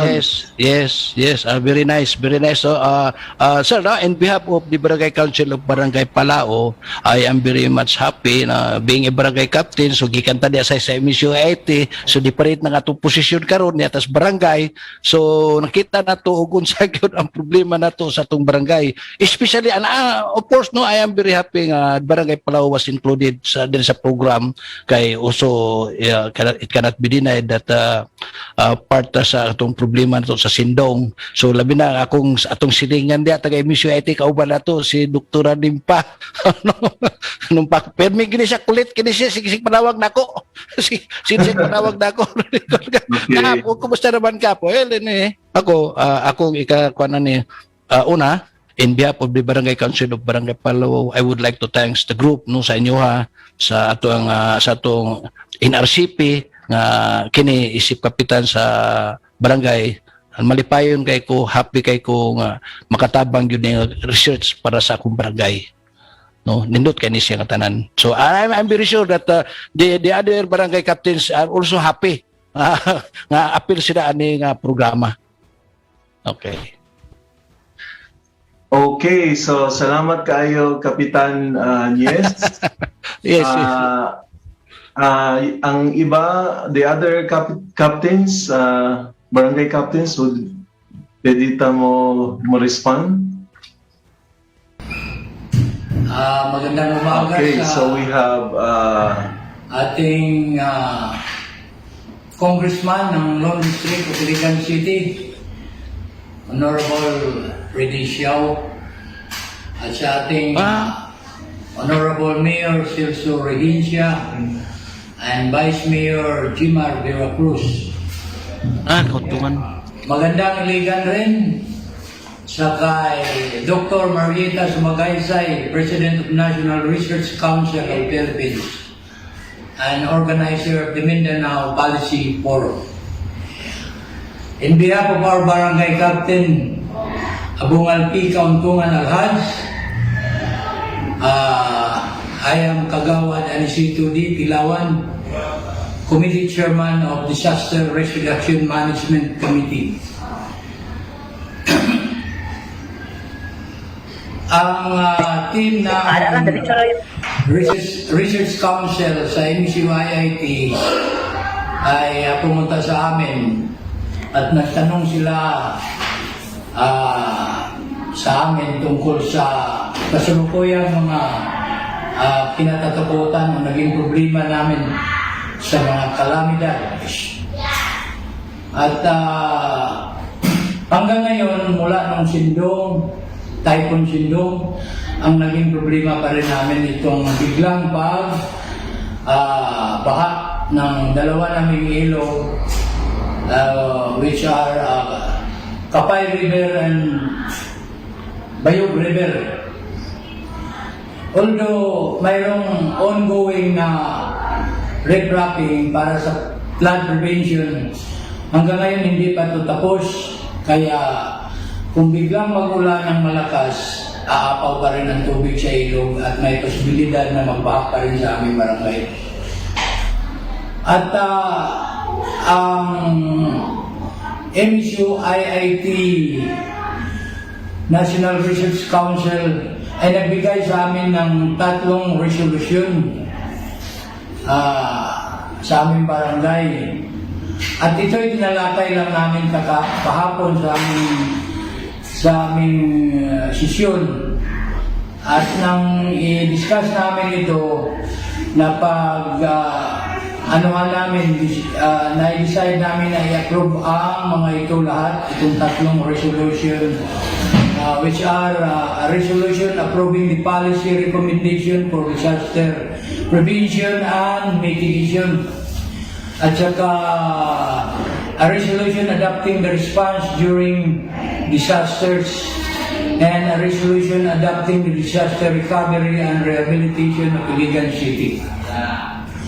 So ngayon, ito muna ang napagkasunduan ng council na i-adapt namin ito at ang aming chairman ay kasalukuyan pang gumagawa ng isang resolution approving or adopting the resolution passed by the MSU National Research Council sa Mandulog. At kami lubos na nagpapasalamat sa organizer ng sa NRCP dahil nagbibigay pa rin sila ng halaga sa amin. Pumupunta sila sa aming barangay, nagtatanong at kung ano man ang mga magagawa nila na tulong sa amin sa darating na panahon, ito ay buong puso namin tatanggapin, lalo na ang mga tulong galing sa national government. Salamat po. Okay, maraming salamat Barangay Kagawad o Barangay Mandulog, no? So they are moving forward a very major decision of approving, almost approving the 4 resolutions on disaster risk management, no? Reduction and management. So can we hear from the other barangays? So far, sir? Mr. Aquino po sa Barangay Hinaplan. Okay, so from Barangay Hinaplanon, let's hear it, sir. Okay, so sir, good morning sa lahat na gumagawa nito. Thank you. On behalf of our barangay captain, may meeting ngayon. He's attending a meeting, very important meeting. Ako na lang ang sa kanya substitute. Anyway, I was around in 2010, kaming lahat mga sindong veterans, matawag natin sindong veterans. So pati ang lang is lahat kami ibiktima sa 33 puroks at the time, no, sa Sindong, 33 puroks of Barangay Naplanon. Isa lang ang hindi napiktuhan ng Sindong, yung sa may bus terminal natin, kung alam nyo yan. Yan, isa, kasama yan sa Barangay Naplanon. At siya lang ang hindi napiktuhan sa Sindong at the time. So, actually, before Sindong, hindi masyado ang natin, yung mga emergency response natin katulad ngayon. Before, mayroon lang kami sa council ginawa. I made it myself and then I presented to the council yung tinatawag namin barangay emergency plan. But then it was only design yung maliliit lang na mga calamity, yung halimbawa sunog or kung halimbawa yung maliliit na baha, yung mga overflowing lang sa creek. It was designed that way. But then itong Sindong, dumating ang Sindong, talagang wala. Overwhelmed yung lahat. So nasira lahat namin. You can imagine, lahat kami barangay officials affected. Yung bahay ng kapitan namin ay nawala, uprooted. So ganun ang nangyari po. And then yung succeeding year, ito na ngayon ang bigyan namin ng malaking pansin kasi masakit sa atin. Maraming kababayan namin or kabarangay ang namatay. So ang ginawa namin is lahat. We avail of all the seminars na available at the time na binigay ng city government ng Disaster Risk Reduction Management Office ng Iligan City. Kasama ako doon sa Tagaytay, yung sa NOAA yung presentation nila. And then, marami, pati yung kay Cedric, Professor Cedric ata, yung sa Legazpi. I forgot his name. Okay, yun. Actually, he was invited by the city government na turuan tayo dito sa Iligan ng disaster management program. So, we come up with the idea na yung preemptive evacuation, which until now yun ang ginagamit namin, very, very effective. Ang lang ngayon ang nakita natin, ang drawback is we do not have, I do not know, so it was presented before by the Pag-asa to us in the barangay that they have some metering instrument in the Aklan barangay. But then nabalitaan namin ay ninakaw yung mga equipment. So ang nangyari is very frustrating. Kasi kami dito, like other barangay, kami ang recipient sa mga baha galing sa taas. Dapat mayroon tayong instrument na ilalagay doon sa Aplan barangay para to forewarn us here sa downstream na may nabubuo ng pagsaka or nag-increase ng volume of water sa Aplan. So yun lang siguro ang inaano namin kasi ngayon as of now we relied heavily on the talagang okay talaga yung preemptive evacuation. So far na-proven na namin siya sa Pablo, wala na kaming human casualty, meron lang aso, 2 atang aso doon na disgrasya. Pero right after sa Pablo, that way back 2012, hanggang ngayon wala. Kasi nakita namin, mayroon kaming monitoring sa pag may mga LPE na darating. So, masabi natin yung forecasting natin sa Pag-asa ay talagang efficient sila. Kaya yun ang sinusunod dito sa barangay. So we have one in monitoring sa akin sa bahay, mayroon din. Si Kagawad Fernan, mayroon din. And may contact din kami sa local DREAM, Disaster Risk Reduction Management Office, kina Sir Patrick Nunez. Tumatawag kami doon kapag coordinate kami sa kanila doon. And then kung talagang we are on the right path, talagang daanan tayo. So yun. So overall ma'am, maganda itong program ninyo. And then thank you very much na you included as one of the sa program ninyo. Okay. Ano lang namin dito is yung installed doon sa Aklan Barangay. Thank you. Yes, salamat Barangay Kagawad from Hinaplanon. So probably ato pong paminawon ang Barangay Pugaan, if Barangay Pugaan is around. Would you like to give your response? Barangay Pugaan. So I think hello? Barangay Pugaan. So mahina yata ang connection doon, no? So probably we can hear from Mr. Patrick Nunez, no?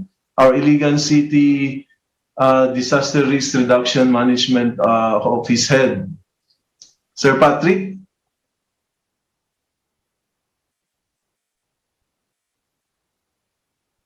Hello, Sir Patrick. Or perhaps from our Vice Mayor Jemar Veracruz,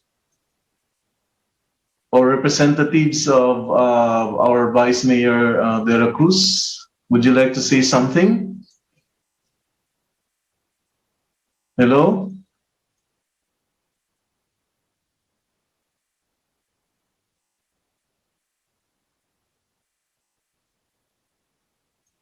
So para yatang hindi connected ang ating ibang dalawang invited guests, no? So sina Mr. Patrick Nunez, Vice Mayor Jemar Veracruz.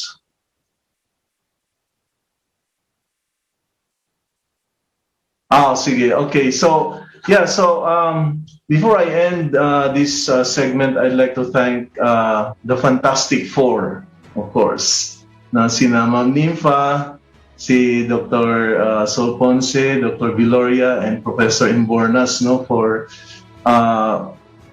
really implementing and doing this very important NRCP research project.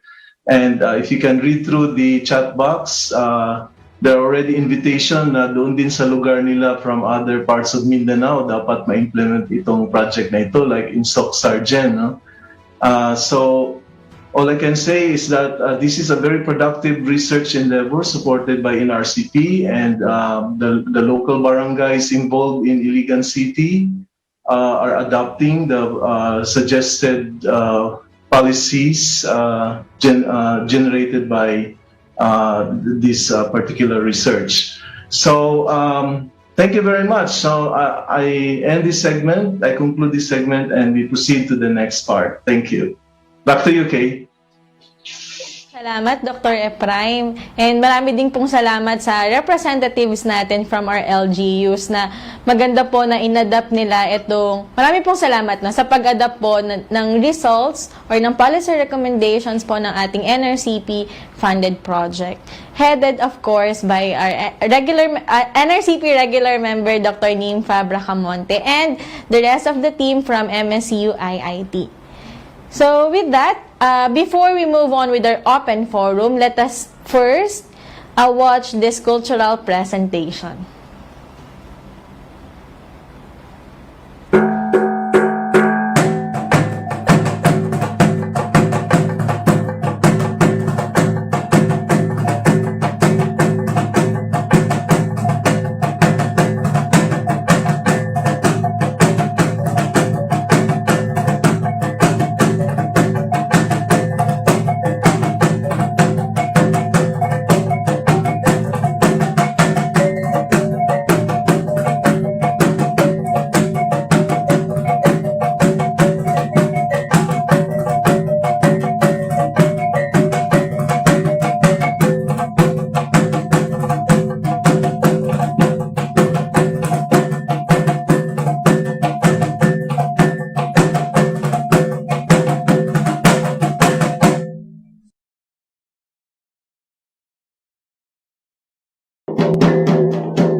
Thank you for that wonderful cultural presentation. I believe these are students from Mindanao State University. So let us now begin with our open forum. I think we have numerous questions, ma'am. So again, welcome po sa ating mga researchers from Mindanao State University, Iligan Institute of Technology. Yan, ma'am. So madami po tayong mga katanungan. So our first question, can we have our first question po? How can we how can we propose and establish if we have no technical maps as basis of studies? So again po, how can we propose and establish if we have no technical maps as basis of studies? Thank you, Kate. I will answer that. In IIT, we have been conducting and collaborating with other institutions for the RRM studies. And noted well is the NOAA's ARC project, which is DOST funded project, and the maps of the Iligan River systems can now be uploaded in the website. And we also have a collaborative study with people from the engineering, and this is known as the LIDAR. And this is in collaboration with the UP, I think with UST, and with UP Diliman UST. And there have been maps that have been generated from these studies, particularly because I was also involved partly in the social science aspect when we did an FGD along the coastal areas like in Bacolod and others. They have already generated maps to this effect. And aside from that, I remember well that in 2012, 2014, we have a linkage with ANU, Australian National University, through Dr. Durasen and Tess. And we have here faculty members, especially from the Department of Sociology as well as from Biology. And they have been conducting trainings before to this effect. And they have also documented well the study. So for the maps and technical maps, I would like to refer this to the NOAA DOST project. This has been uploaded reportedly, and we have the LIDAR studies that have been conducted here for several years. I think Engineer Morales is one of those responsible, and Professor, she already retired, Tess Ignacio, were involved in this project. Yeah, I'd like to add also that the LiDAR maps are now available online. So everyone interested can go to LIPAD, no? LIPAD, LIPAD website. And that's also a DOST sponsored website. That's all. Thank you, Dr. Ephraim. So in short po, we have technical maps. So mga DOST funded projects po. So next we have a comment. So let's see.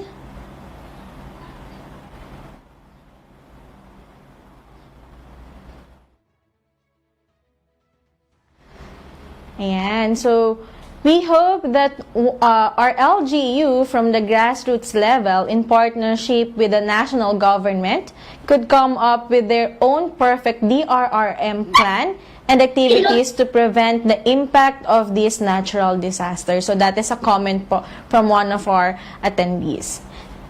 So for our next question, while government policies are implemented to reduce the impacts of disasters, it is the attitude of the people that exacerbates their vulnerability by living in disaster areas, exposing them to risk. All right, so I think that is also a comment. And then, okay, so from Sir Nestor, okay, sorry for that. So, from Ronelia, Good morning po. I hope policies for controlling the dam waters be looked on to prevent what happened to too much flooding. So, isa pong comment yan. Tingnan daw po natin ang controlling ng dam waters. Okay? So, another. This Mindanao DRRM policies covered not only Iligan City but the whole island of Mindanao. Thank you. So that is a question po. If this DRRM policies, does it cover the whole island of Mindanao or Iligan City only?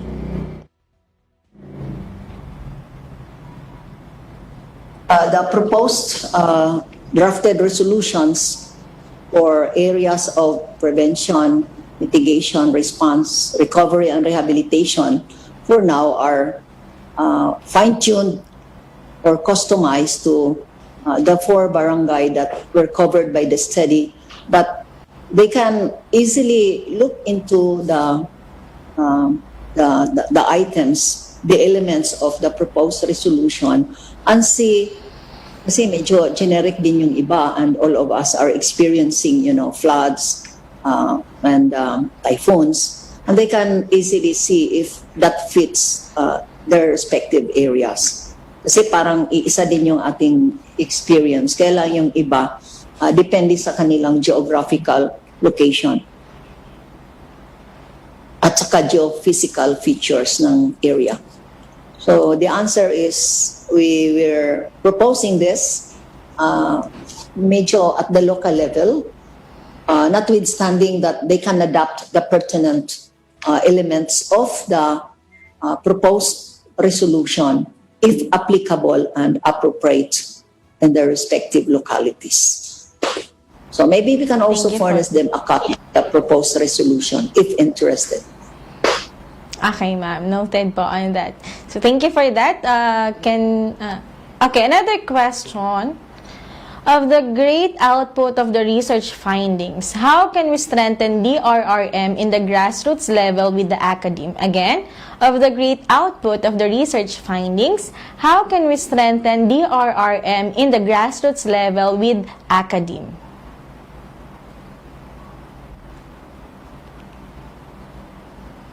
You can answer that kasi that's extension and linkage.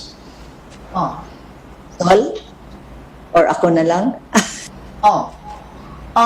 May I? The output of the research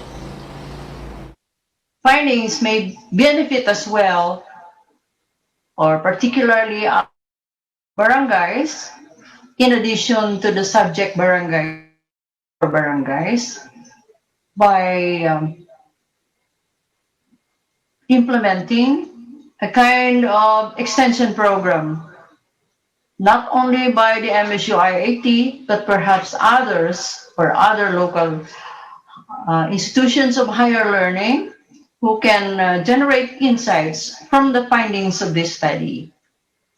I am actually representing not only MSU IAT as a retired faculty, but I also represent the institution to which I am assigned as a Director for Research and Extension, the St. Peter's College of Iligan City.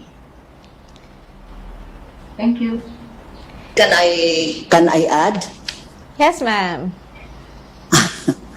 Actually, when we did the capacity building training in the case of Palao, because I belong to that barangay and I facilitated the training there, we organized, actually the answer that there is to strengthen the DRRM at the grassroots level, we need community organizing.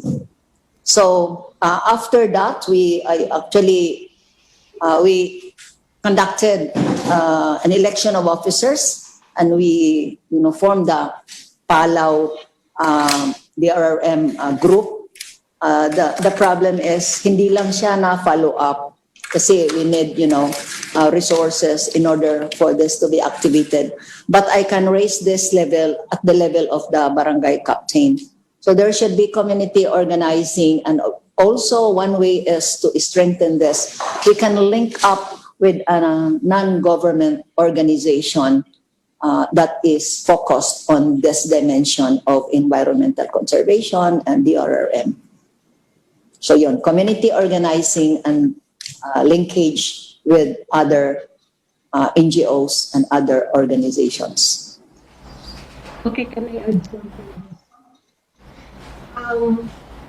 Years back, I remember that the Department of Extension was actually organizing the youth in the barangays of the riverine communities.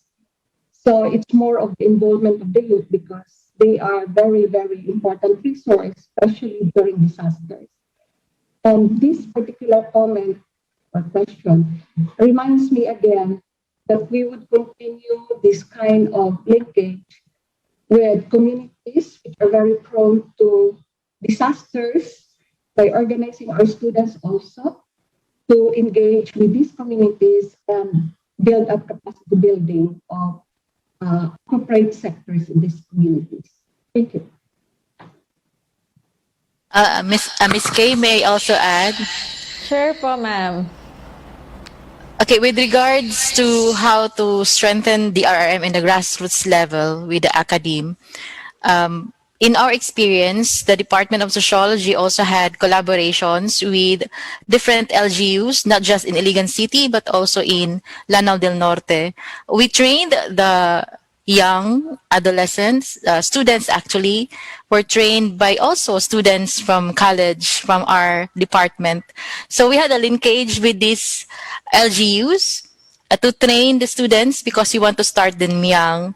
About how to deal with preparedness, response, rehabilitation, recovery, mitigation when it comes to the RRM. Thank you. Kay, I'd like to add also, Kay. Yes, Dr. Efrain. Yeah, I think part of the proposal by our Fantastic Four researchers is the incorporation of the RRM in school curricula. No, the integration of the RRM at the DepEd level and even at the university level. No, so I think this will also be a productive avenue.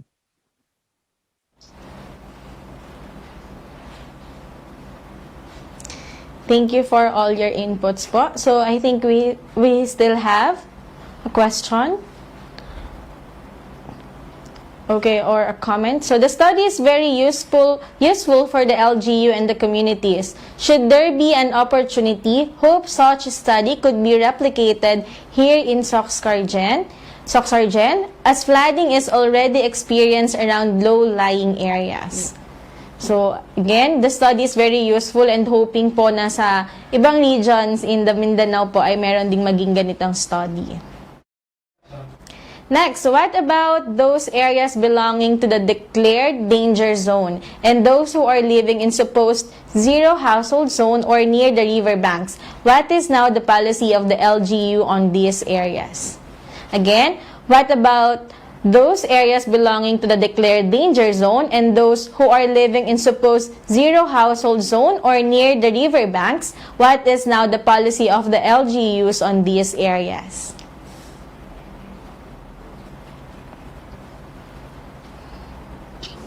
It has been established that the no-build zone policy has been well disseminated. But in the case of the Bayog Island, I know for a fact that while they are resettled in the Diyos Caritas, there is a problem of livelihood.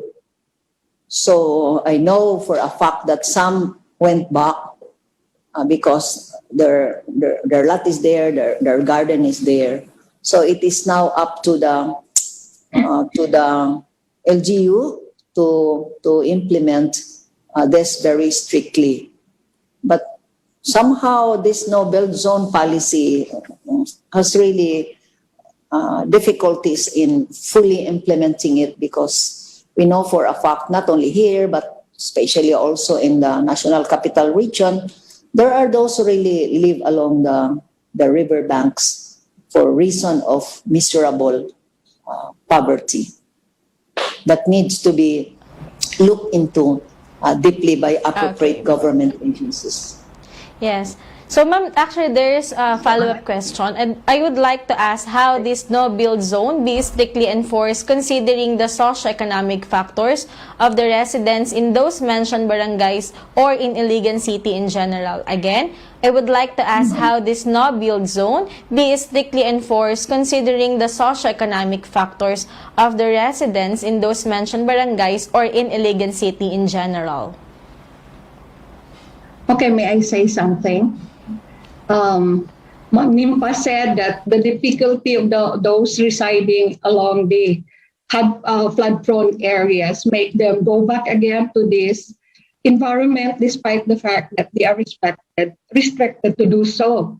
And I also asked personnel from the City Planning Development Office whether they have already formalized the no-build zone as a policy in Iligan City for disaster risk areas or flood-prone areas. And there was this feedback that I got saying that the government could not really implement the no-build zone policy, especially in Bayug, which is stricken by Sindong because it's a private area. The government has no jurisdiction over private areas. So that's the limitation of this no-build zone policy. It can only be implemented in areas being under the domain of the government.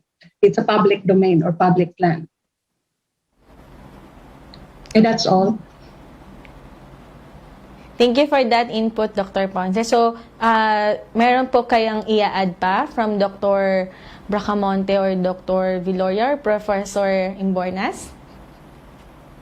Yes, this is a national problem, and I think it's very difficult to give spontaneously a clear-cut answer. But I'm more concerned with the process when we resettle people who live along the river banks because they have nowhere to go. It should be a process where there should be sincere consultation with the stakeholders and the people involved. It's a process, and they should be consulted as to what best can be done. It's not only from the top then to the bottom, but it should be there should be meeting somewhere. But of course, as we said already and forwarded in the study repeatedly, from the experience, there is now a heightened awareness. In fact, even without the government giving a go signal that it's already orange or red, there are preemptive evacuation by themselves. Thank you po. So another question, as LGU official or head of agency, how can you return back to the normal protocol after experiencing a disaster or emergency? What are the indicators to establish in order to return to the normal? Again, as LGU official or head of agency, how can you return back to the normal protocol after experiencing a disaster or emergency? What are the indicators to establish in order to return to the normal? Okay. Kate, can we ask the barangay officials like Captain Yes or Kagawad from Hinaplanon, Kino? Yes, ma'am, if they are still here with us, I think we can ask them. Yan. So, ma'am, unfortunately, maybe because of internet connection, so they are no longer with us here in their forum. So, yun po. Oo nga, kasi yung pugaan hindi talaga makapasok. So, kanina pa, interconnectivity rin ang problema. Okay, ma'am. Marami pong salamat. So, another question po ito. What can we do if LGU don't take action? So, medyo maano po itong question. What action can we do if LGU don't take action? LGU doesn't take action. We are part of the government. And I guess there can be other forms by which the concerned stakeholders, like civic organizations, NGOs, can come together and propose something to the local government unit and in paper, and then something like dialogue.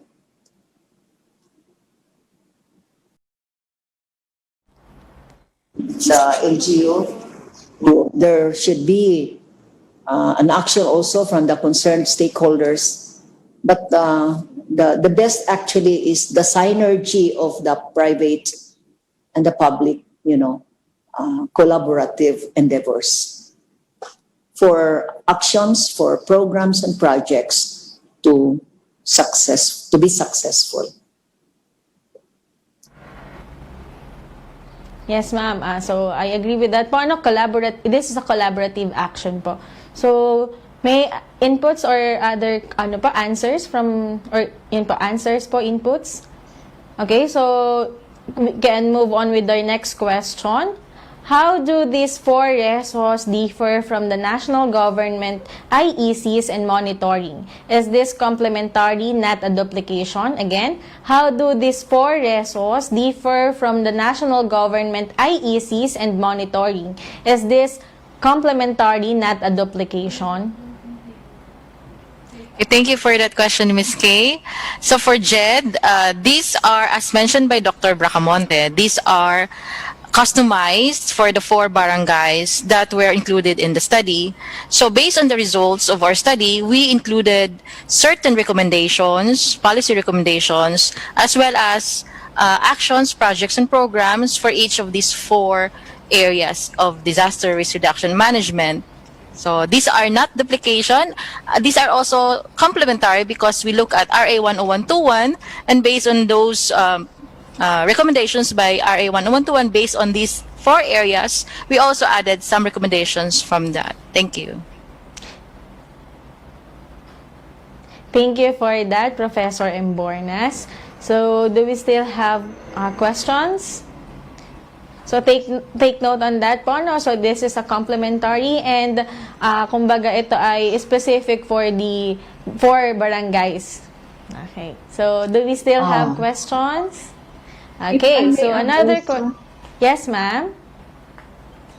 Looking into the existing barangay ordinances created by these 4 barangays so far, we have not seen. For the city of Iligan, we have typhoon mitigation and adaptation may be considered just a continuation of what they have been doing for the past several years with greater vigor or emphasis in the present after having experienced 2 great or big typhoons, the Sendong and the Pablo.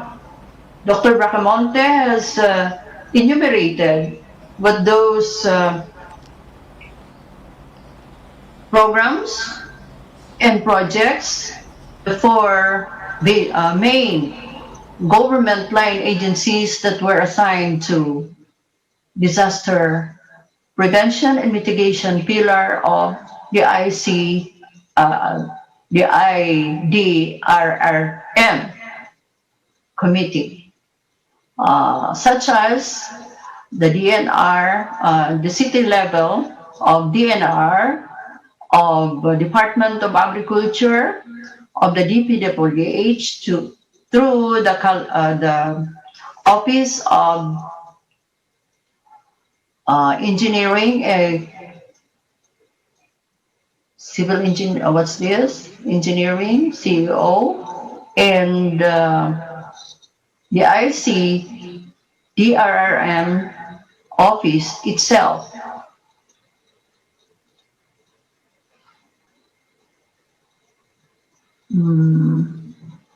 Measures are in place, but perhaps enough budget must be allocated and strict monitoring and evaluation must be carried out to ensure that this policy or policies are implemented efficiently and effectively.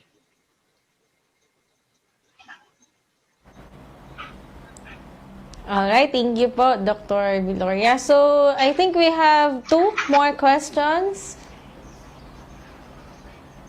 Okay, can there be another resolution addressing the limitation on the no-build policy that if it can affect the lives of many people, the government intervene and apply the no-build policy? Again, can there be another resolution addressing the limitation on the no-build policy?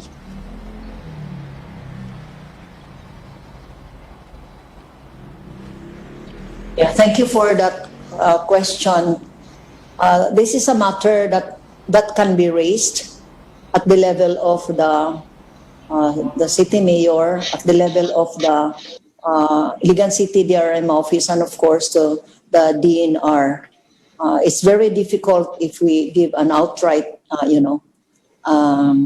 solution, because this will be only propositions. So for now, if there is no strict implementation of the no-build policy, or though there is a law, so there is a gap between the law and the implementation, another resolution needs to be in place, but this should be, again, a collaborative effort of the barangay and the city and the DRRM office and the DNR.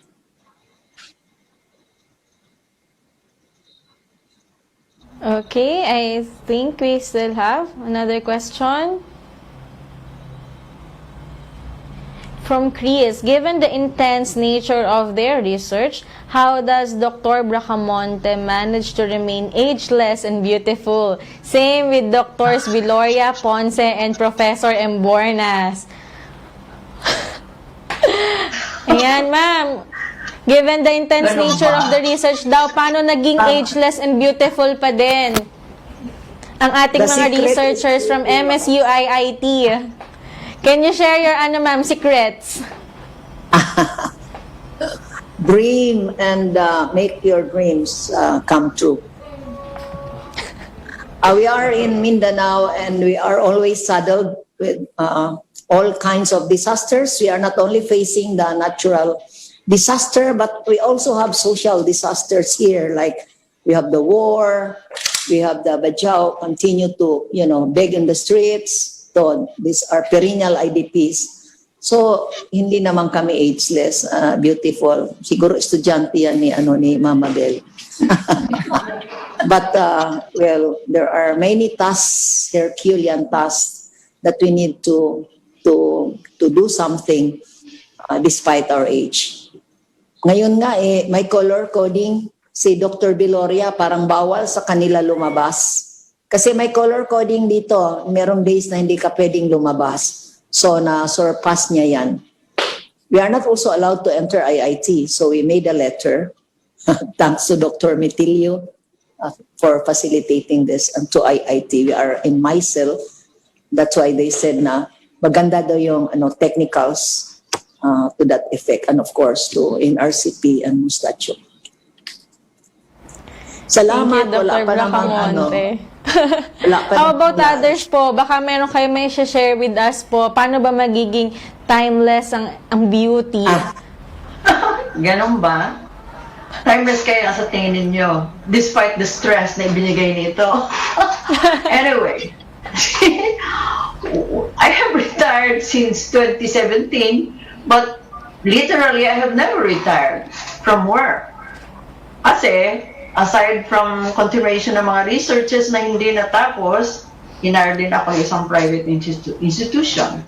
Now, with respect to this particular research, the secret is, siyempre passion for research and commitment for sustainable development and disaster and climate change adaptation, or establishing resiliency among our communities and even institutions and organizations, as well as households. Kasi hindi lang naman nasa barangay yan. Actually, it should start from our households. Thank you. Ang galing, ma'am. Tama yan, ma'am, no? Yung passion talaga. So, parang hindi mo mafe-feel yung pagod kapag passionate ka sa ginagawa mo. Thank you po. So, how about yung others po? Professor Embornas, do you have, to share with us?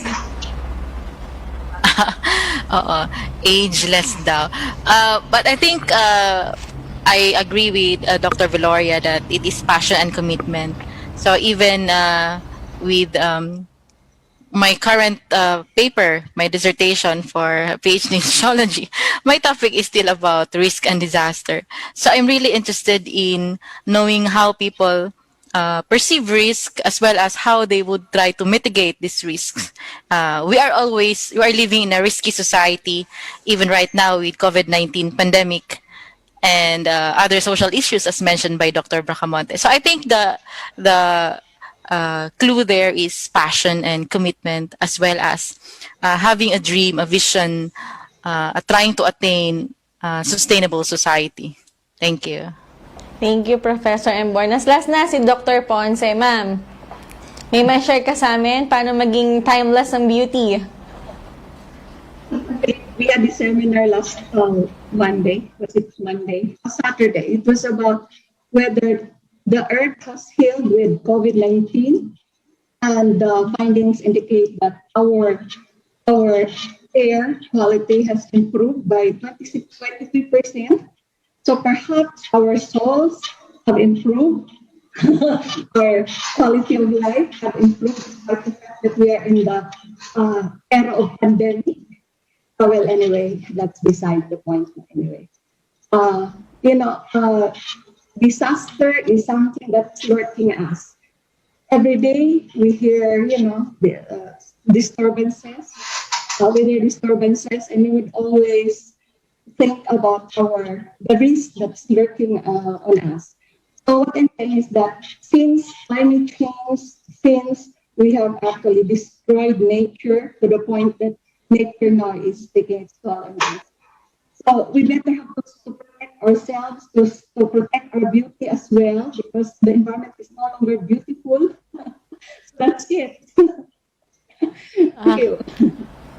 Marami pong salamat. So again, thank you po sa ating, sabi nga ni Dr. Metilio po, ay ang ating Fantastic Four.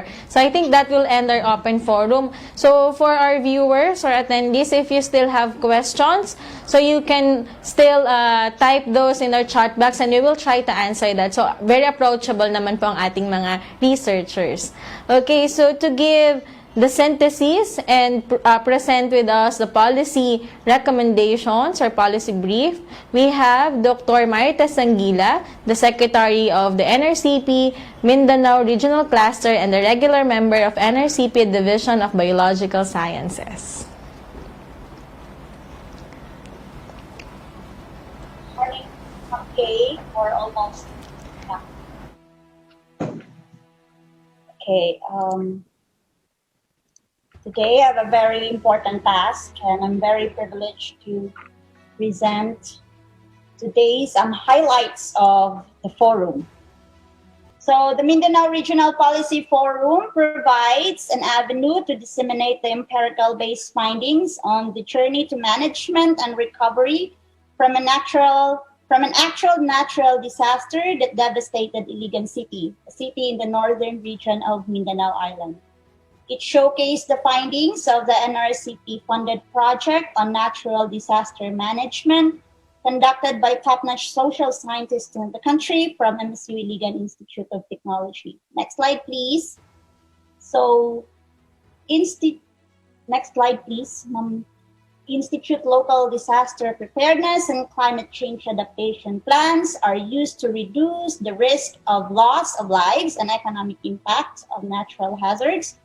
And there's also a point of discussion on the development of community decision making and community-based warning system to increase public awareness in times of natural disasters. This means that we make the community a part of the national and local policies to keep the local residents safe from natural hazards and disaster events. Next slide, please. So aside from the researchers from the four top-notch scientists, we also were able to see or hear the song for Sendong, which is an original music composition by Mr. Cesar Padilla, which relayed an important message on the government's accountability in setting up disaster risk management plans and strict implementation of local ordinances. From the song, we also were relayed that we must learn from our experiences and to move forward. And next slide, please. So for Dr. Bracamonte's presentation, we also heard about the trilogy of DRR implementation and adoption success, of which this composed of researchers' recommendations, government implementation, and people empowerment. So local officials must engage in the adaptation of disaster preparedness and management plans. Policy recommendations based on science should be used in developing decision-making and ordinances. Barangay leadership has been proven helpful in the quick response action in providing help to the communities. Adaptive capacities of the households, LGUs, and social institutions should be studied. There is a growth in disaster resilient there is a need in the growth for growing disaster resilient crops and creation of disaster resilient farming systems. And the availability of materials in every household must also be highlighted or implemented, and capacity building and empowerment of the communities with trainings, solid waste management, tree growing, and public infrastructure assessment are also highlighted, and identifying the hazard-prone areas and safest places to build the evacuation centers. And so there, from Dr. Bracamonte's research, there is also a point on development and adaptation of DRR plans and preparedness at the local level. Next slide, please. Next is on updates on the research study by Dr. Sulpicia Ponce. So from her presentation, disaster risk and management plans were to be implemented for both cities and the barangays. To what extent the cities have achieved, there is need to conduct thorough monitoring and evaluation, and adoption of monitoring and evaluation tools recommended by the experts developed through evidence-based science and research. And barangays have updated their DRR plans, which is very good, with the change of barangay leadership, even for that.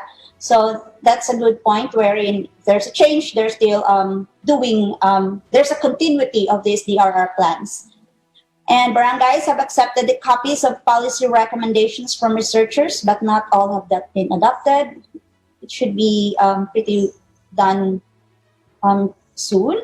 Budget for DRR remains low because of allocation to the response to COVID pandemic, and DRR plans and resolutions have been updated according to policy recommendations, but they need more training in the implementation and other DRR response materials and equipment. Next slide, please. So Professor Amabel Imbornas presented to us the barangay resolutions for disaster preparedness and recovery. So it covers phases to support the community to increase their disaster preparedness and awareness. And based on the study results, there is a need to create local DRR plans, mitigation, resilience, rehabilitation, and recovery. And the importance of education and media to promote DRR and increase awareness is highlighted or is also included in these resolutions.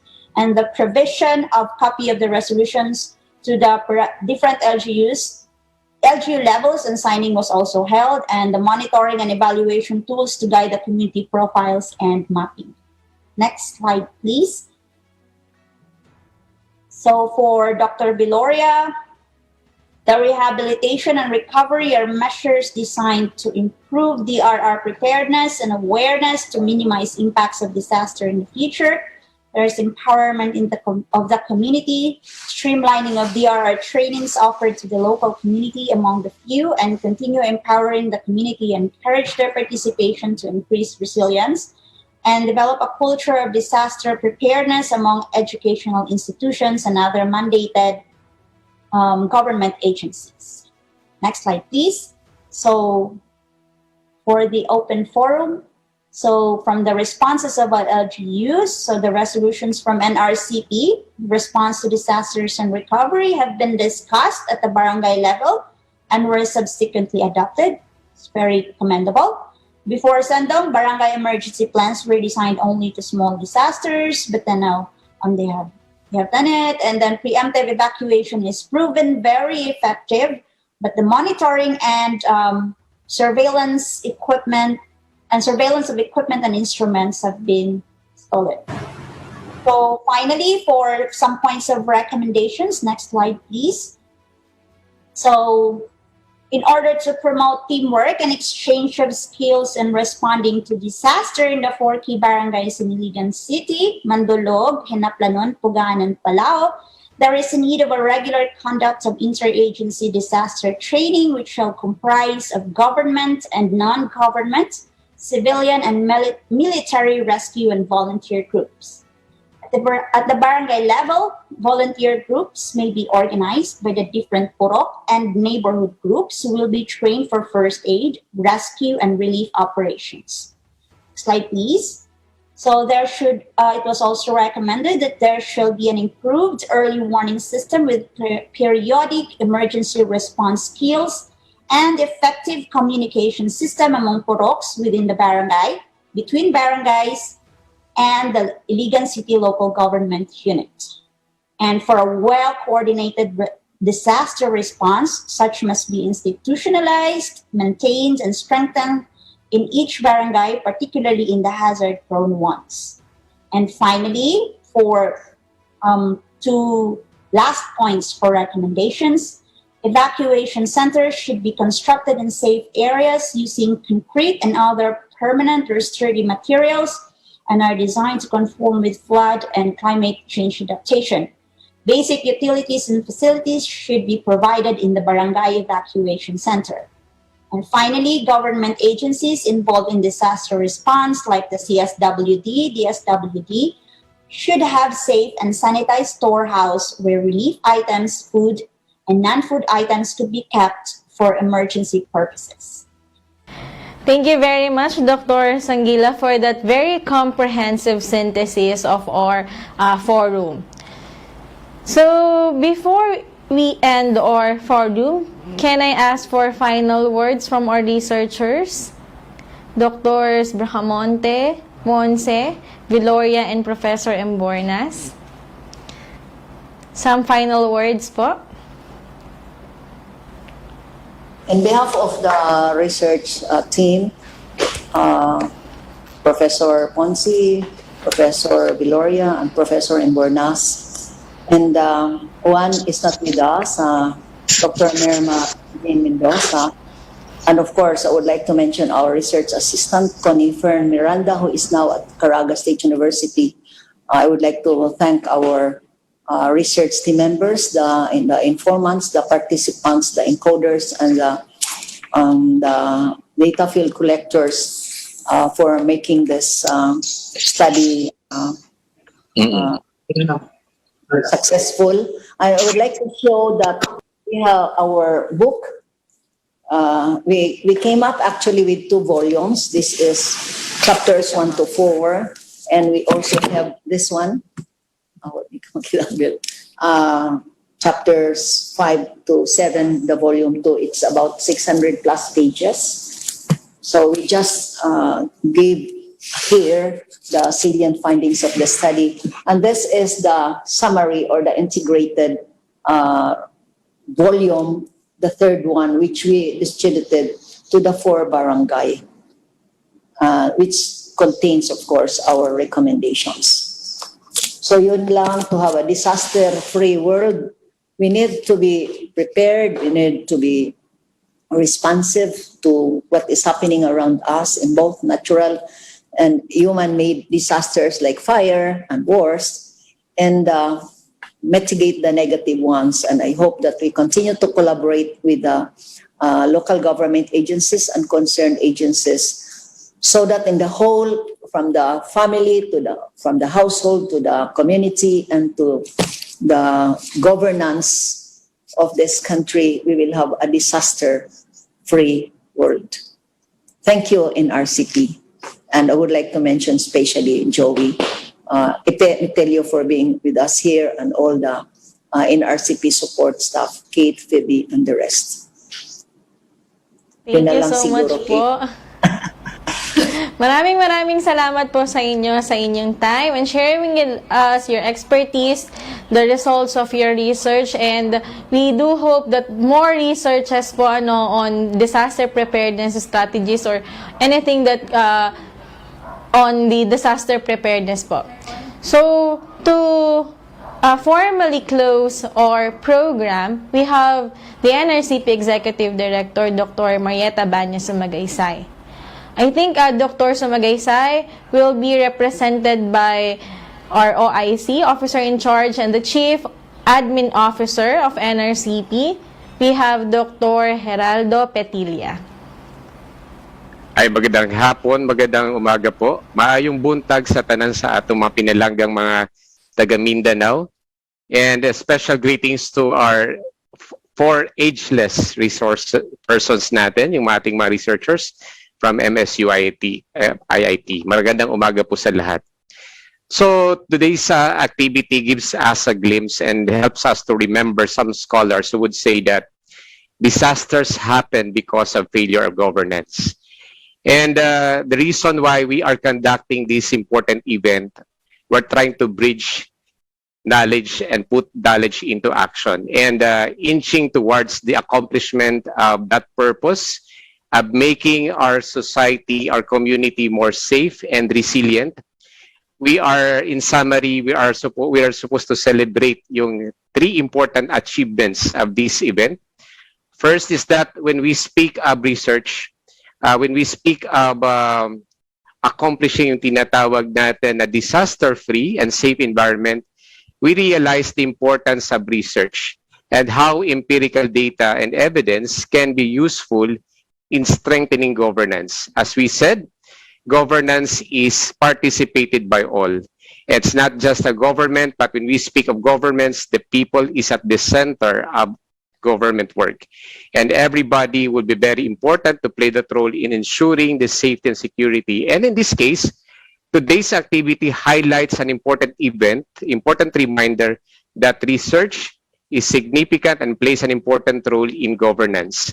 If we want to move minds, if we want to move resources in the government and of course of the people, we have to provide the basis, and research is doing that. And so far, the NRCP has provided that impetus in providing that a particular basis why government should work together with the people. Secondly, one important thing about this event that has happened today is the importance of synergy and what we call inclusivity. When we speak of research, we cannot utilize the importance of research, the value of the data that we have, unless it is communicated to the people. And one good important thing is that the research results provided by our 4 researchers is now being utilized by our government LGUs. And the good thing is that from the top level, from our congressperson, Congressman Shao, to the LGU, the cities, and down to the barangay, last the academe, we are here together to create some kind of a synergy, putting people at the center of safety and security coupled with research. And that's the importance of inclusivity. The third important point that we can remember as far as this activity is we're celebrating the importance of the principle of subsidiarity. Wherein ang subsidiarity, we give emphasis at the local level. People on the ground knows best as far as how they can manage their affairs with the support of the national government. And when we speak about disaster risk reduction, no better local government unit can best protect and take ownership as far as disaster risk reduction with the barangay and the city. So with this, in fulfilling all this and achieving, we have achieved all these things together today. This reminds us that when we speak of research, this gives us a realization that NRCP has fulfilled, is fulfilling, continue to fulfill the role, being a research institution, empowering our researchers in the regions, at the same time providing policy advisory. Two important roles of the NRCP, research, at the same time policy advisory. With this kind of activity, we're trying to find more value in our researchers, and more importantly, we find more meaning and value in our researches. And hopefully these researches can really make a lot of difference. Before we close, of course, I'm reminded of the statement of Winston Churchill, who said that never let a good crisis go to waste. And the crisis that has been experienced by Cagayan de Oro and Iligan, let us always remember that in every crisis that we experience, especially during calamities, there will always be opportunities. And the community has to look for a way, define the opportunities, and at the same time, continue to be prepared and make our community more caring and more stronger. This is the only way that we can make our community really be more resilient as far as responding to all these disasters and calamities. With this, I'd like to congratulate the NRCP members. Once again, our researchers, you're making us proud because your researches are actually making a lot of difference in the community. And of course, the Mindanao cluster, research cluster of NRCP, headed by Dr. Efrem Mitilio, and of course, our team from the NRCP, from the RIDD, of course, headed here by Mr. Joey Cartesian and the rest of the team. Kami po, at of course, the LGU partners from the top level, from the Congress down to the barangay. Kami po ay nagpapasalamat, daghang salamat sa inyong tanan. Hinaut unta magkita-kita pa ta sa sunod niya usa ka activity organized by the NRCP Mindanao cluster, and together with all other participants dito sa ating mga forum. With that, we will see you next time, and God bless us all. Thank you very much, Dr. Petilia. So, I think that will end our forum, our Mindanao Policy Forum. I hope everyone, meron po tayo napulot na maganda dito sa ating Policy Forum. So, with that, this has been your host, Ms. Kay Ambao, and see you on our next webinar. Bye!